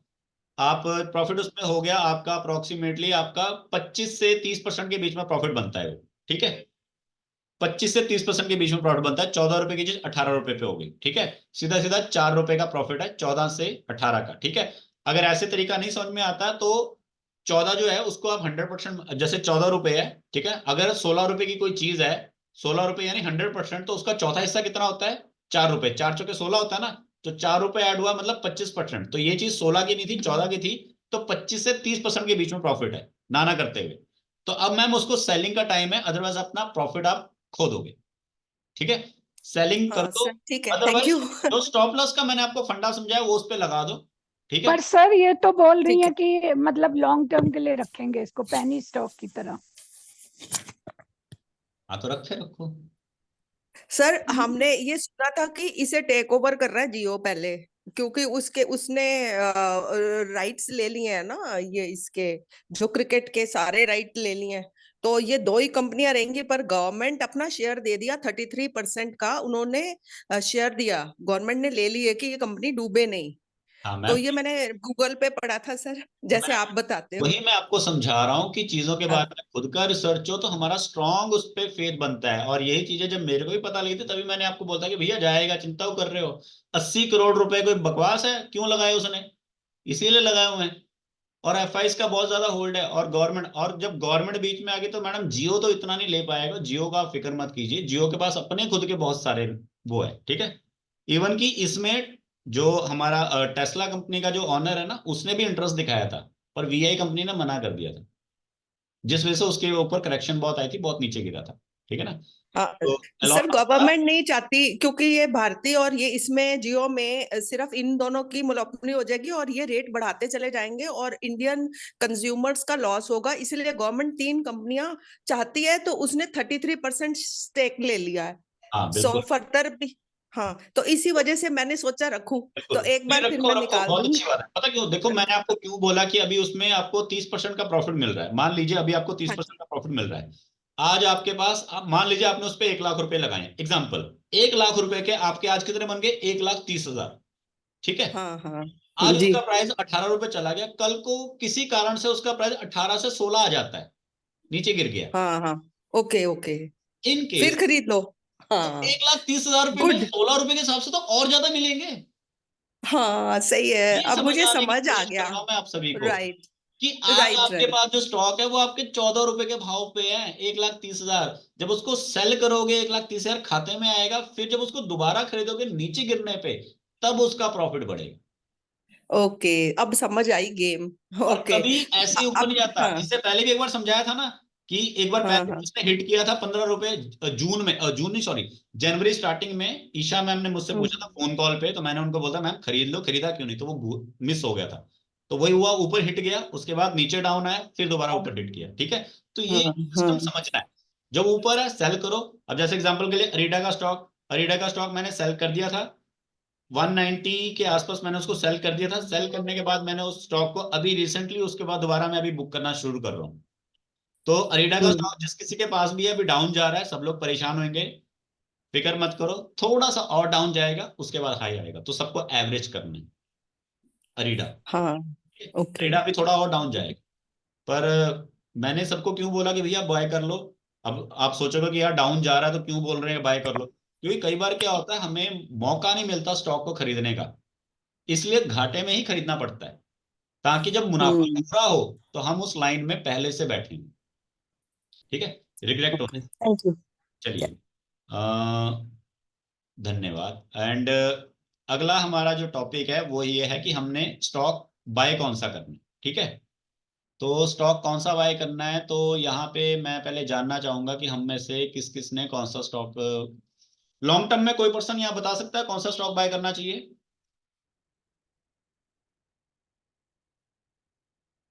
लॉन्ग टर्म में जियो, कौन सा स्टॉक बाय करना चाहिए। सर पहले तो मैं HDFC रखती थी, अभी का नहीं आइडिया।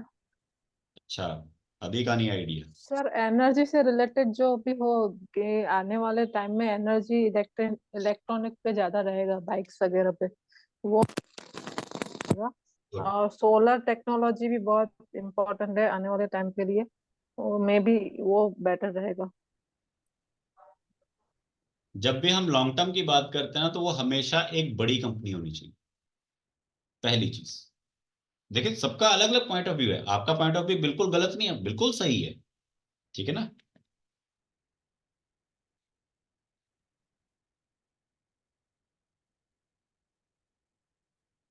लॉन्ग टर्म पे हमें जो कंपनी रखनी चाहिए, अब मैं आपको बताता हूं। स्क्रीन दिख रही है। जी sir. Yes. Thank you for confirmation. अब लॉन्ग टर्म पे जो कंपनी होती है वो हमेशा हमें बड़ी होनी चाहिए, जिसका प्राइस भी बड़ा हो। जिसका प्राइस बड़ा होता है वो जल्दी गिरती ही नहीं है, ये आपको मैंने समझाया था। प्राइस बड़ा होने से बहुत अच्छा पॉइंट ऑफ व्यू हमें मिलता है। ठीक है, अर्निंग पर शेयर देखोगे इसका बहुत अच्छा है। डेप्ट टू इक्विटी कुछ ठीक है, इतना ज्यादा नहीं है। डेप्ट यहाँ पे काफी ज्यादा यहाँ पे शो हो रहा है। इन टर्म्स ऑफ वैल्यू 1200 की है। ठीक है, सेल्स ग्रोथ 20% की है। ठीक है, तो ये जो कंपनी है लार्सन एंड टुब्रो, ये कंपनी लॉन्ग टर्म के लिए बहुत अच्छी है। अगर आप जैसे सेविंग में पैसा रखते हो, एफडी में पैसा रखते हो, तो उस चीज में अगर यहाँ पे पैसा रखना चाहते हो तो काफी अच्छी है, और ये आपको ग्रोथ काफी अच्छी दे सकती है। लास्ट इसका हाई जो है 3700 का है, अभी इसका 3300 का है, और ये 3700 का जो इसका प्राइस है, ये बहुत जल्दी इसको पार कर जाएगी। ठीक है, तो लॉन्ग टर्म हमेशा ऐसा सोचो जिसपे आपको फेथ हो, और जो आपको पता है कि भैया कहीं नहीं जाती जल्दी। ठीक है, लॉन्ग टर्म इस तरह की चीजें आपको पकड़नी चाहिए। ठीक है, बाकी ग्रोथ अगर आप चार्ट को देखो तो चार्ट में देख रहे हो लगातार ग्रोथ ही दे रहा है। यहां पे आने के बाद ये जो उसने 3700 का टॉप बनाया उसके बाद ये डाउन आया। तो मैंने आपको क्या बोला है, अच्छी कंपनी जिसकी फिलहाल हालत थोड़ी गड़बड़ है उसे उठाओ। तो ये वही टाइम है, ठीक है। बाकी कंपनी बहुत अच्छी कंपनी है, ठीक है ना। इसमें जितना आप सर्च करोगे आपको पता लगता जाएगा, मिलता जाएगा। सेल्स आपकी तकरीबन आप देखोगे तो सही है। मार्च महीने में 58,000 थी, उसके बाद नीचे गिरी। बाकी जून सितंबर और दिसंबर से सेल्स जो है वो ऊपर ही है। किसी भी तरह की और कोई दिक्कत वाली बात नहीं है। कंपनी जो है यहाँ पे तकरीबन गवर्नमेंट से रिलेटेड जितने टेंडर है वो मोस्टली इनको मिलते हैं, मैंने देखा है। और कई जगहों पे जब मैं ट्रैवल करके आया तो वहां पे मैंने इनके कई जगहों पे होल्डिंग्स देखी है। तो जिस वजह से मेरे को भी काफी अच्छा फेथ है इसके ऊपर। और जो एक बार हल्की सी नीचे गिरी है उस वजह से दोबारा जो मेरे को अब लग रहा है कि हाँ भाई अब बढ़ेगा, ठीक है। एक और चीज जो आपको नोट करना चाहिए हमेशा, किसी कंपनी को लेने और छोड़ने और लेने से पहले, कि आप देख रहे हो यहाँ पर शेयर होल्डिंग कितना है 2021 22, अभी रिसेंटली की बात करते हैं हम।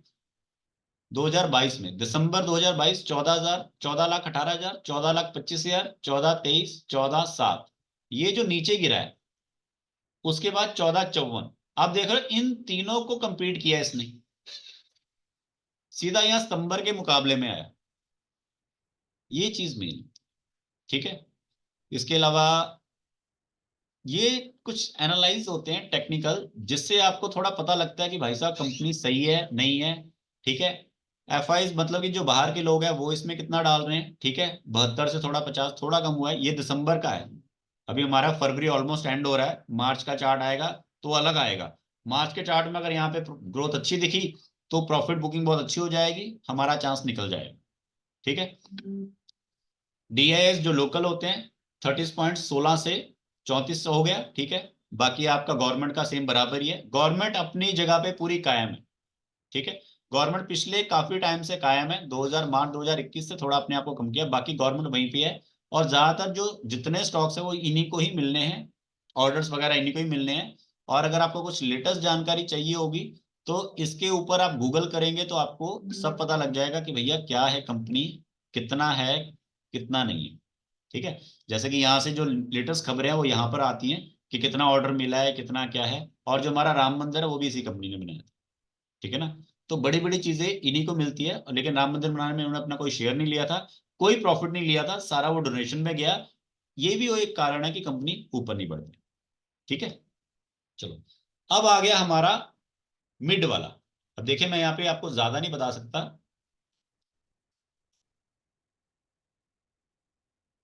सालासर टेक्नो इंजीनियरिंग, कितने लोगों को इस कंपनी के बारे में मालूम है?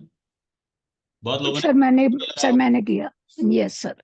अब सोचने वाली क्या बात है कि भाई साहब कंपनी जो है आज से आई थिंक शायद 1 महीना पहले लोगों को इसके बारे में पता भी नहीं था, या पता भी होगा तो जिनको पता वो बस अपने तक ही सीमित रख रहे हैं, पब्लिक में इतना नहीं पता था। 34 रुपए तक हाई गई है ये, अभी ये 25 रुपए के आसपास है। और पीछे रिसेंटली जब मैंने बताया था उसके बाद इसने 4% का ग्रोथ दिया।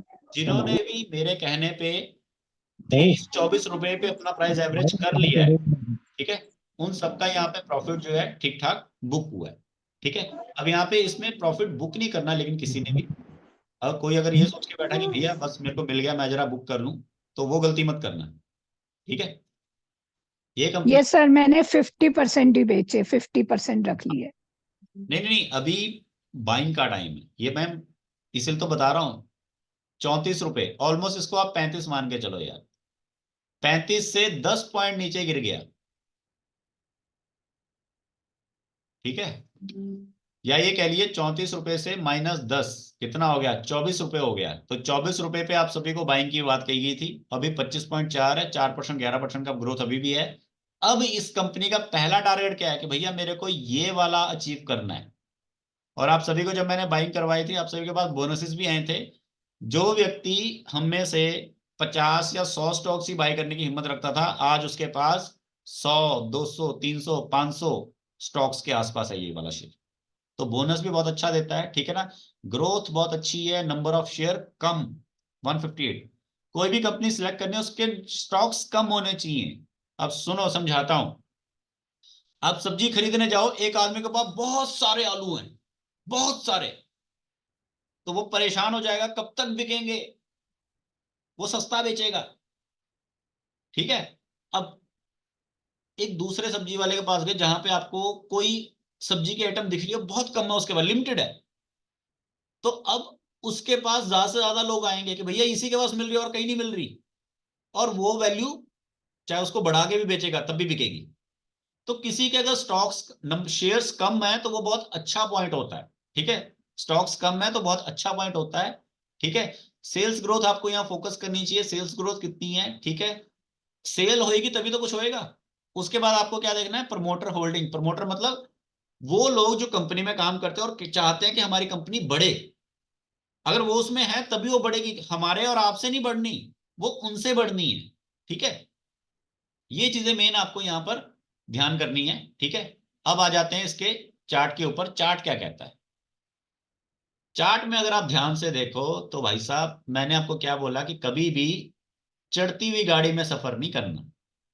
आप सबको यहाँ पर मैंने स्टॉक, जितने भी लोग यहाँ पर बैठे हैं, तो आप सभी को मैंने ये अप्रोक्सीमेटली 25 रुपए के आसपास खरीदवाया था, जितने लोग भी यहाँ बैठे हैं, अगर कोई पुराना है तो। जी जी। हाँ आप देख रहे होंगे यहाँ पर इस लाइन पे ये एक मूवमेंट सा है, गोल कर्व बना हुआ है। मैं आपको एनालाइज करने का तरीका समझा रहा हूँ कि एनालाइज करना कैसे होता है।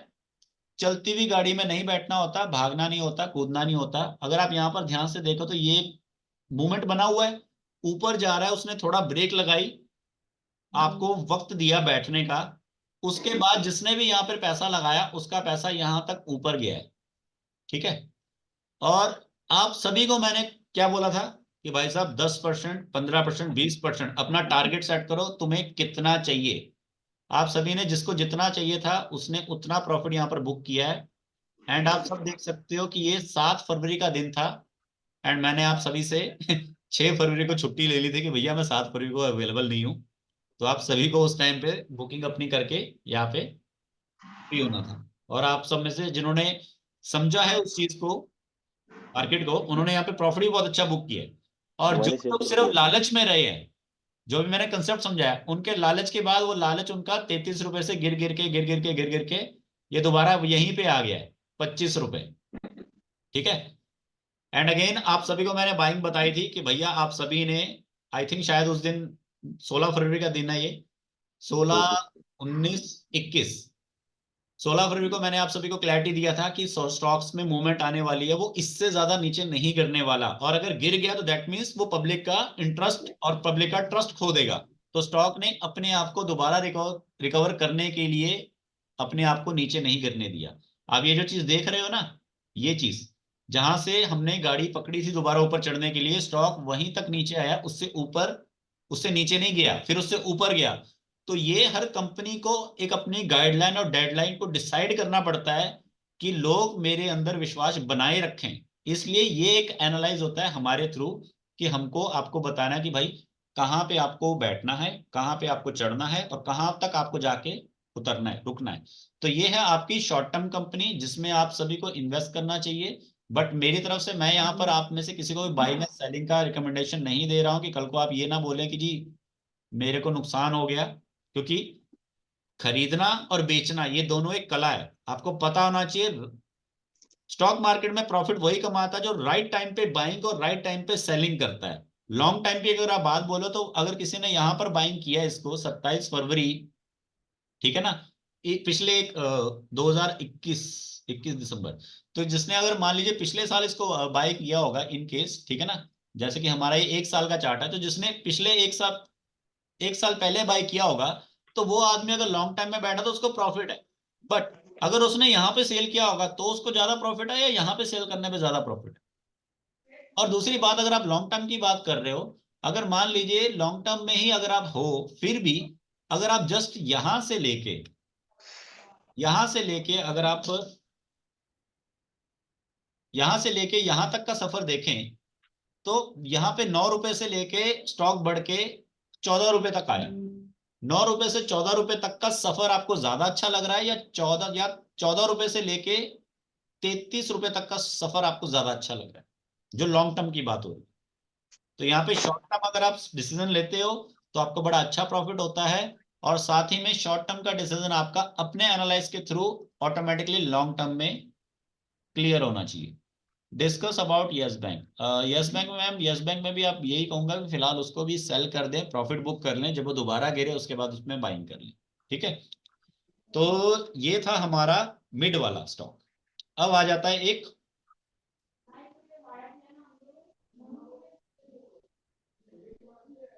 वो स्टॉक जो और छोटा है। सबको मजा आ रहा है, समझ में आ रहा है? हाँ जी यस हाँ। Sir, yes sir. तो स्टॉक का नाम कहाँ गया? हम्म,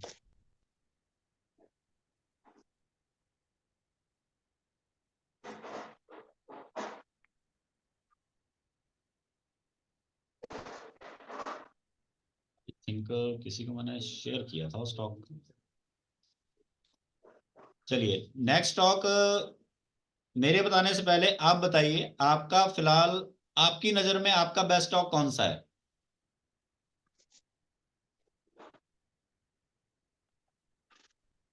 एनबी।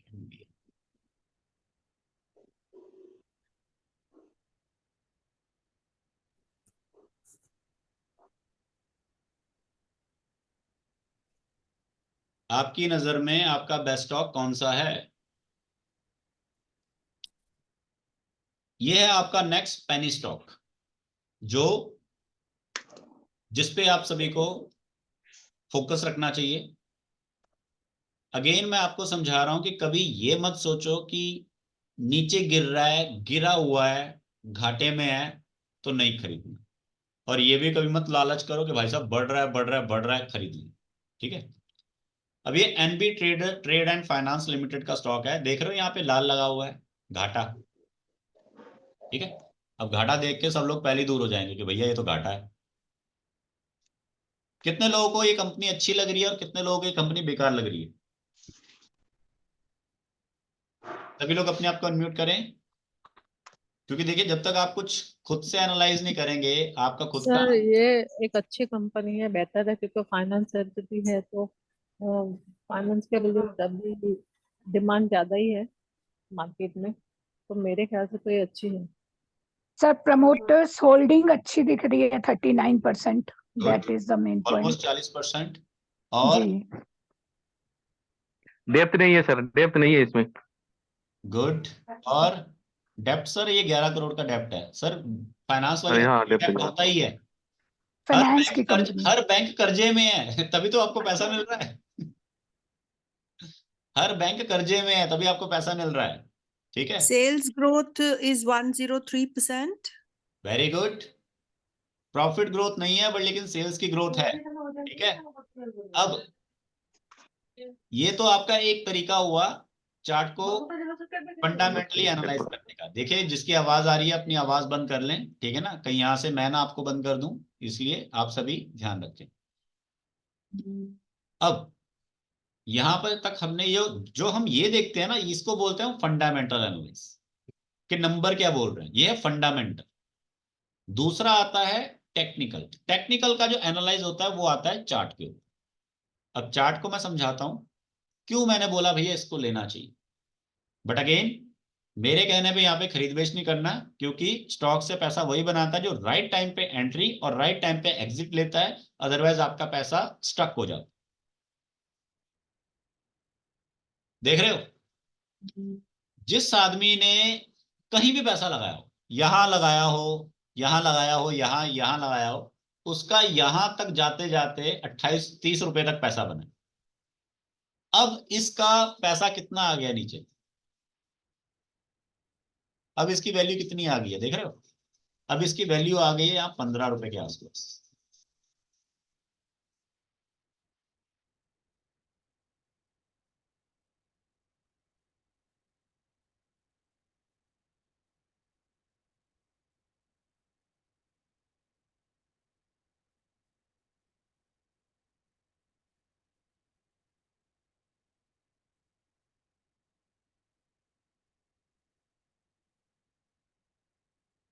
आप देख रहे हो इस, ये जो एक लाइन मैंने बनाई है, ठीक है ना। अब इस लाइन में थोड़ा सा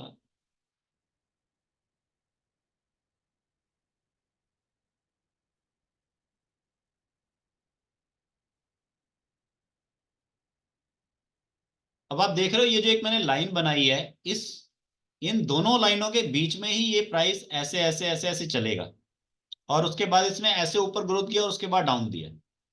क्लैरिटी मिल रही है? ये हमारा है टेक्निकल एनालाइज चार्ट के थ्रू कि स्टॉक जो है वो इस लाइन के बीच में ही ऐसे ऐसे चल रहा है और इसने अपने टॉप को बार बार छुआ हुआ है, उसके बाद डाउन गया तो अपने इस टॉप तक ही गया, इस बॉटम तक गया और ये बॉटम कितना है? ये 10 रुपए का है। उसके बाद स्टॉक ऊपर गया सीधा 30 रुपए पर, मतलब 10 रुपए से 30 रुपए का तक गया, 10 गुणा 3 30 रुपए। अभी स्टॉक का प्राइस क्या है? अभी स्टॉक का प्राइस है 13 रुपए, मतलब 30 रुपए से 13 रुपए पे है। मंडे को कितना हो जाएगा? 13 रुपए से 12 रुपए, फिर कितना हो जाएगा? 11 10, कहां तक आ गया भैया? किस तक आ गया? समझ में आया?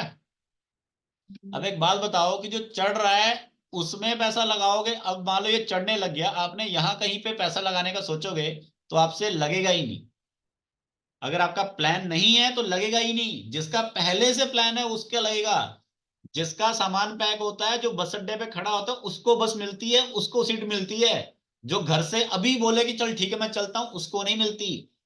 प्लानिंग अगर पहले है तो प्लान एग्जीक्यूट होगा तो प्रॉफिट मिलेगा। तो ये चीज यहां पे समझनी है। तो यहां पे खरीदारी करनी शुरू कर दो, कोई पता नहीं कल बढ़ जाए, कोई पता नहीं परसों बढ़ जाए। तो कहां तक? लास्ट 10 रुपए तक, क्योंकि 10 से नीचे भैया स्टॉक कभी आया ही नहीं है। क्योंकि यहां पर आपको क्या समझाया था अभी मैंने, ये देखो लास्ट क्या है? 9 रुपए 90 पैसे, 10 रुपए। तो कंपनी का क्या टारगेट है कि भैया मैंने 9 रुपए 90 पैसे से नीचे नहीं गिरना, अदरवाइज बेइज्जती हो जाएगी। मान लो आपका बच्चा है 100 में से कितने नंबर लाया? 40 नंबर लाया, डांटोगे उसको। अब अगली बार क्या होगा? आप कहोगे ढंग से पढ़ के आना। अब आपके बच्चे का पॉइंट ऑफ व्यू क्या होगा? भाई 40 है, 41 42 तो होने चाहिए, अगर 40 से भी 38 36 हो गए तो मार पड़ेगी। होएगी कि नहीं होएगी? तो वो पॉइंट ऑफ व्यू माइंड में रखो। जो आपके दिमाग में चल रहा है, एक आम आदमी के दिमाग में सोच चल रही है, कंपनीज में भी वही सोच चल रही है। कंपनी ये नहीं कहती हमेशा बढ़ना है बढ़ना बढ़ना है। अरे ग्रोइंग फेज है, डाउनफॉल भी देखना है, दोनों पार्ट ऑफ द पे है। आप क्या हमेशा जिंदगी भर खुशी रहते हो? दुख नहीं होता कभी? होता है ना, कभी रोते हो तो कभी खुश भी होते हो। तो कंपनी रो रही थी, रोगी, अब हंसने का टाइम आने वाला है। ठीक है, पहला फंडा ये है। दूसरा फंडा, कंपनी की वैल्यू कैसे निकालनी है उसको समझो। कंपनी की वैल्यू कैसे निकलती है वो बताता हूं मैं। यहां पे देख रहे हो ईपीएस, अर्निंग पर शेयर लिखा है। अर्निंग पर शेयर को लेके चलो 0.56। अब कंपनी एक शेयर के ऊपर कितना पैसा कमा रही है उसको ले लो, अर्निंग पर शेयर। ठीक है, कंपनी की बुक वैल्यू कितनी है ये लिखी 21, उसमें मल्टीप्लाई कर दो 21 का, उसमें मल्टीप्लाई कर दो 22.5 का, जिसे हम फॉर्मूला कहते हैं, उसका मल्टीप्लिकेशन कर दो, कितना निकल के आता है? 264। फिर उसका पाई रूट निकालना है, तो उसका पाई रूट निकल के आता है 16 रुपए 26 पैसे। तो 16 रुपए 26 पैसे जो है ये कंपनी की वैल्यू निकल आती है। ठीक है, तो 16 रुपए 26 पैसे वो कह रहा है कि भैया कम से कम मेरी इतनी तो होनी ही होनी चाहिए। ठीक है, और वो कितने से नीचे? उससे नीचे मिल रहा है। तो ये भी एक रीजन होता है कि किसी का भाव अगर उसके एक्चुअल प्राइस से नीचे गिरा हुआ है तो हमें उसको ले लेना चाहिए। समझ में आया? जैसे शाम को 10 बजे जब मंडी जाते हो ना तो आपको पता लगता है कि भैया आलू जो सुबह 20 रुपए का मिल रहा था अब 10 रुपए का मिल रहा है, तो आपको पता लगता है कि भाव से कम मिल रहा है, सस्ते मिल रहा है, तो हम ले लेते हैं। वही चीज यहां पे बताना चाह रहा हूं मैं। ठीक है, तो क्लैरिटी मिली सभी को? समझ आया? अब जितना मैंने सर ये सिखाना समझा रहा था फॉर्मूला, सर ये फॉर्मूला आप ग्रुप में डाल दोगे या एक बार और फार्मूला समझा दो? ये बहुत बढ़िया फॉर्मूला निकाला है आपने। ये सबके ऊपर अप्लाई नहीं होता मैम। जिन जिन स्टॉक्स में आपने इन्वेस्ट किया हुआ ना उन स्टॉक्स पे फॉर्मूला अप्लाई ही नहीं हुए। नहीं वो नहीं, जो अभी हमें करना है ना, जैसे आप अभी इसको बता रहे हो, so we can evaluate like this. मैंने तो मैम वही बताया आपको, जिस जिस स्टॉक में आपने इन्वेस्ट कर रखा है उस पे ये फॉर्मूला लगाओगे तो वैल्यू कभी मैच ही नहीं करेगी। वैल्यू ये निकाल के देगा 10 रुपए, स्टॉक चल रहा होगा 18 रुपए 20 रुपए। नहीं यकीन आ रहा? कोई बात नहीं नहीं नहीं नाम बोलो जिनको किसी हमने जिसमें आपने लेना इन्वेस्टमेंट है। किया उसका नाम बोलो, कंपनी का नाम क्या है? सर मैंने तो पहले तो जियो में ही किया था, अभी एचडीएफसी में करा हुआ है। जियो। जियो लो एचडीएफसी लो, एक कंपनी का नाम बोलो भाई, एक में फाइनलाइज करूंगा। एचडीएफसी ले लो। एचडीएफसी। जियो बेटर है। अरे यार एक बोलो यार, जियो या एचडीएफसी? जियो लेता हूं मैं, एचडीएफसी मुझे पता लोगों ने खरीदना नहीं है, महंगा शेयर है। और वैसे भी मैं खुद नहीं कह रहा आप जियो वो एचडीएफसी लो। चलो एक रीजन बताओ मैं क्यों कह रहा हूँ एचडीएफसी नहीं लेना और मैं क्यों कह रहा हूँ जियो लेना है। May be you have calculated this ratio. नहीं नहीं नहीं बिल्कुल नहीं। एचडीएफसी बहुत कॉस्टली है सर, एक शेयर ही बहुत महंगा है। लो एक प्लस पॉइंट ये आ गया, दूसरा प्लस पॉइंट और बोलो क्यों एचडीएफसी नहीं लेना। सेल्स ग्रोथ ही नहीं, अच्छा इसकी तो है। अभी इसमें ग्रोथ में थोड़ा टाइम लगेगा रिकवर होने में। मर्जर दूसरा हुआ पॉइंट। ना सर, अभी हाँ जी। मर्जर हुआ है, अरे मर्जर छोड़ो हुआ परे, है अभी। अरे ना ना ना छोड़ो परे, भाड़ में गया मर्जर। तीसरा मेन पॉइंट बताता हूं, सरकार गवर्नमेंट मोदी सरकार को प्रो के साथ है, प्राइवेट बैंकिंग के साथ नहीं है। आज के टाइम पे एचडीएफसी ने जितना लॉस खाया ना, उतना तो मैंने जो पीएसयू स्टॉक आपको सजेस्ट किए थे ना पिछले मंथ में, उन्होंने एक एक हफ्ते में दो दो दिन में उतनी ग्रोथ दे दी जितना उसने एक साल में घाटा खाया। ठीक है, ये वो रीजन है सबसे पहले। और दूसरा, एचडीएफसी जितना एक साल में ग्रोथ देता है, जियो वो एक दिन में दे देती है। हाँ सर, ये तो अच्छा पॉइंट बताया आपने। ठीक है, तो ये समझना होता है मेन भाई साहब। हाँ, उसके पास तो काम करने के लिए पैसे ही नहीं है, कैश क्रंच है उसको, अब एक एचडीएफसी मेन को। चीज और समझाता हूं, एचडीएफसी को जियो खरीद लेगा, पर एचडीएफसी में इतनी हिम्मत नहीं है कि वो जियो को खरीद सके। आगे समझ में? ये मेन हाँ सर चीज है ठीक है। जो आपको समझना है। एचडीएफसी के सो पीछे कौन है उसका मालिक? कोई भी नहीं है। वो जो बैठे हैं वो भी नौकरी कर रहे हैं। जियो के पीछे तो मालिक बैठा है ना, वो चाहे जो मर्जी कर ले। अब तो क्या है सर दोबारा, मैं निकाल दूं सर, या कि क्या करूं? इसका मैम आपका नहीं निकल पाएगा, इसकी वैल्यू नहीं निकल पाएगी क्योंकि कंपनी अभी नवी नवी है। ठीक है, और अभी तक इस कंपनी ने अपना अर्निंग पर शेयर जो है वो डिसाइड नहीं किया है। ठीक है, कंपनी की बुक वैल्यू 182 है, बट फिर भी हम इसका हल्का फुल्का आइडिया निकाल सकते हैं कि इसकी कितनी बनती है। एग्जैक्ट इसकी वैल्यू नहीं निकलेगी। ठीक है, इसकी आइडिया ओके। मैं अपनी वैल्यू निकाल लेता हूँ, मेरे हिसाब से जो आइडियल एक वैल्यू होनी चाहिए। ठीक है, कहा बोलो तक यार। शोर मत मचाइए, शोर मत मचाइए। Secretly मैं दो लिख सकता हूँ। जियो की वैल्यू निकल के आती है अप्रोक्सीमेटली 100 रुपए के आसपास, मेरे हिसाब से 100 के आसपास उसकी वैल्यू निकल के आती है। और अब अगर हम इसको देख लें तो 200 रुपए पे सॉरी,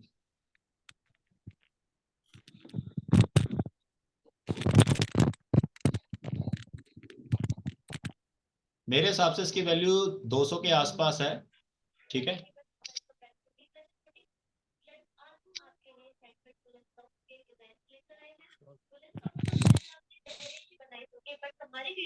तो ये ओवर वैल्यूड है। जी बिल्कुल ओवर वैल्यूड है। एंड किसी को मालूम है जियो का आईपीओ का कितने रुपए का प्राइस आया था? लिस्टेड एट 265 रुपए। जियो का आईपीओ कितने पे आया था किसी को मालूम है? सर 261 पे ही आया था। 261 पे आया था। ठीक है, तो महंगा ही आया था। और कंपनी की वैल्यूएशन जो मैंने आपको बता दी पिछले जितने भी टाइम से है, तो कंपनी ने इतना खास ग्रोथ किया भी नहीं। ठीक है, तो काफी टाइम तक जो एक स्टॉक किसी एक उसमें फंसा रह जाता है ना, तो वो जो है वो तरक्की इजीली कर जाता है। अब मैं इसको आपको थोड़ा दूसरे तरीके से समझाता हूँ। ये अब देख रहे हो स्टॉक जो है यहाँ पे आया, यहाँ पे लॉन्च हुआ है ऑलमोस्ट।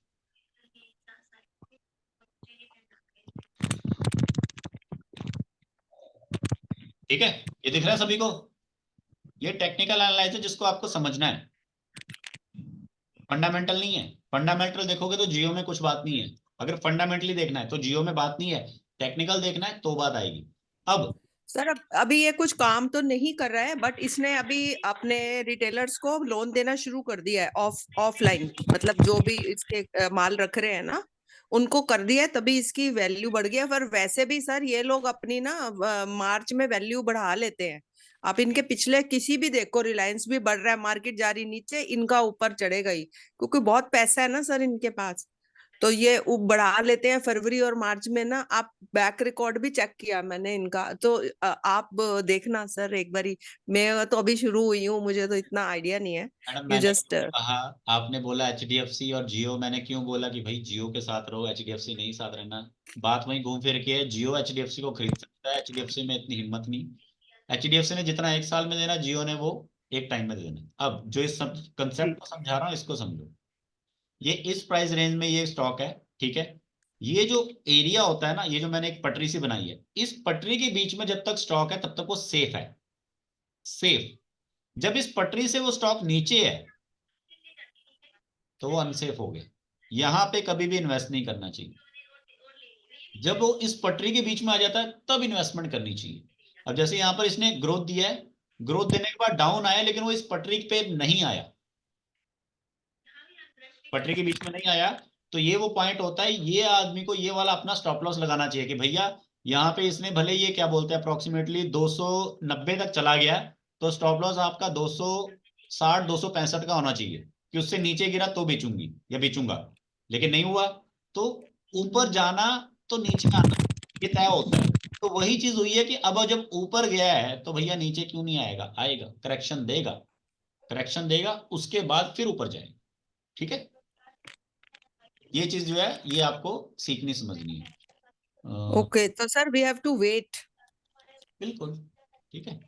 चलो, तो फिलहाल ये सब मैंने आपको कंसेप्ट समझाया था कि कैसे आपको स्टॉक का सिलेक्शन करना है।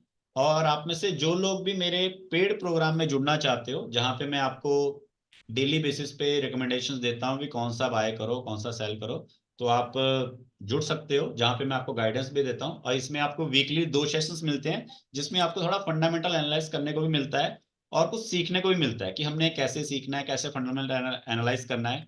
और जो आपका चार्ट है, जो आपका स्टॉक है, जिसमें आप पैसा लगा के बैठे हो या फिर आप चाहते हो कि मैं इसको स्टार्ट करूं, तो उसको भी देखा जाता है कि वो कितना अच्छा है या कितना बुरा है, और उसमें हमें क्या करना चाहिए एज ऑफ नाउ। ठीक है, तो जो लोग पेड प्रोग्राम में जुड़ना चाहते हैं वो लोग पेड प्रोग्राम में भी जुड़ सकते हैं। एंड जो लर्निंग है वो हमारी फ्री ऑफ कॉस्ट है, उसमें इतना कोई वो नहीं है, ठीक है, क्योंकि मैं चाहता हूं हम सभी ग्रो करें। लेकिन जो टेक्निकल एनालाइज में मेरा एफर्ट लगता है उसकी तो मैं फीस आपसे चाहूंगा। ठीक है, तो आप में से जो भी इनरोलमेंट्स करवाना चाहेगा वो करवा सकता है।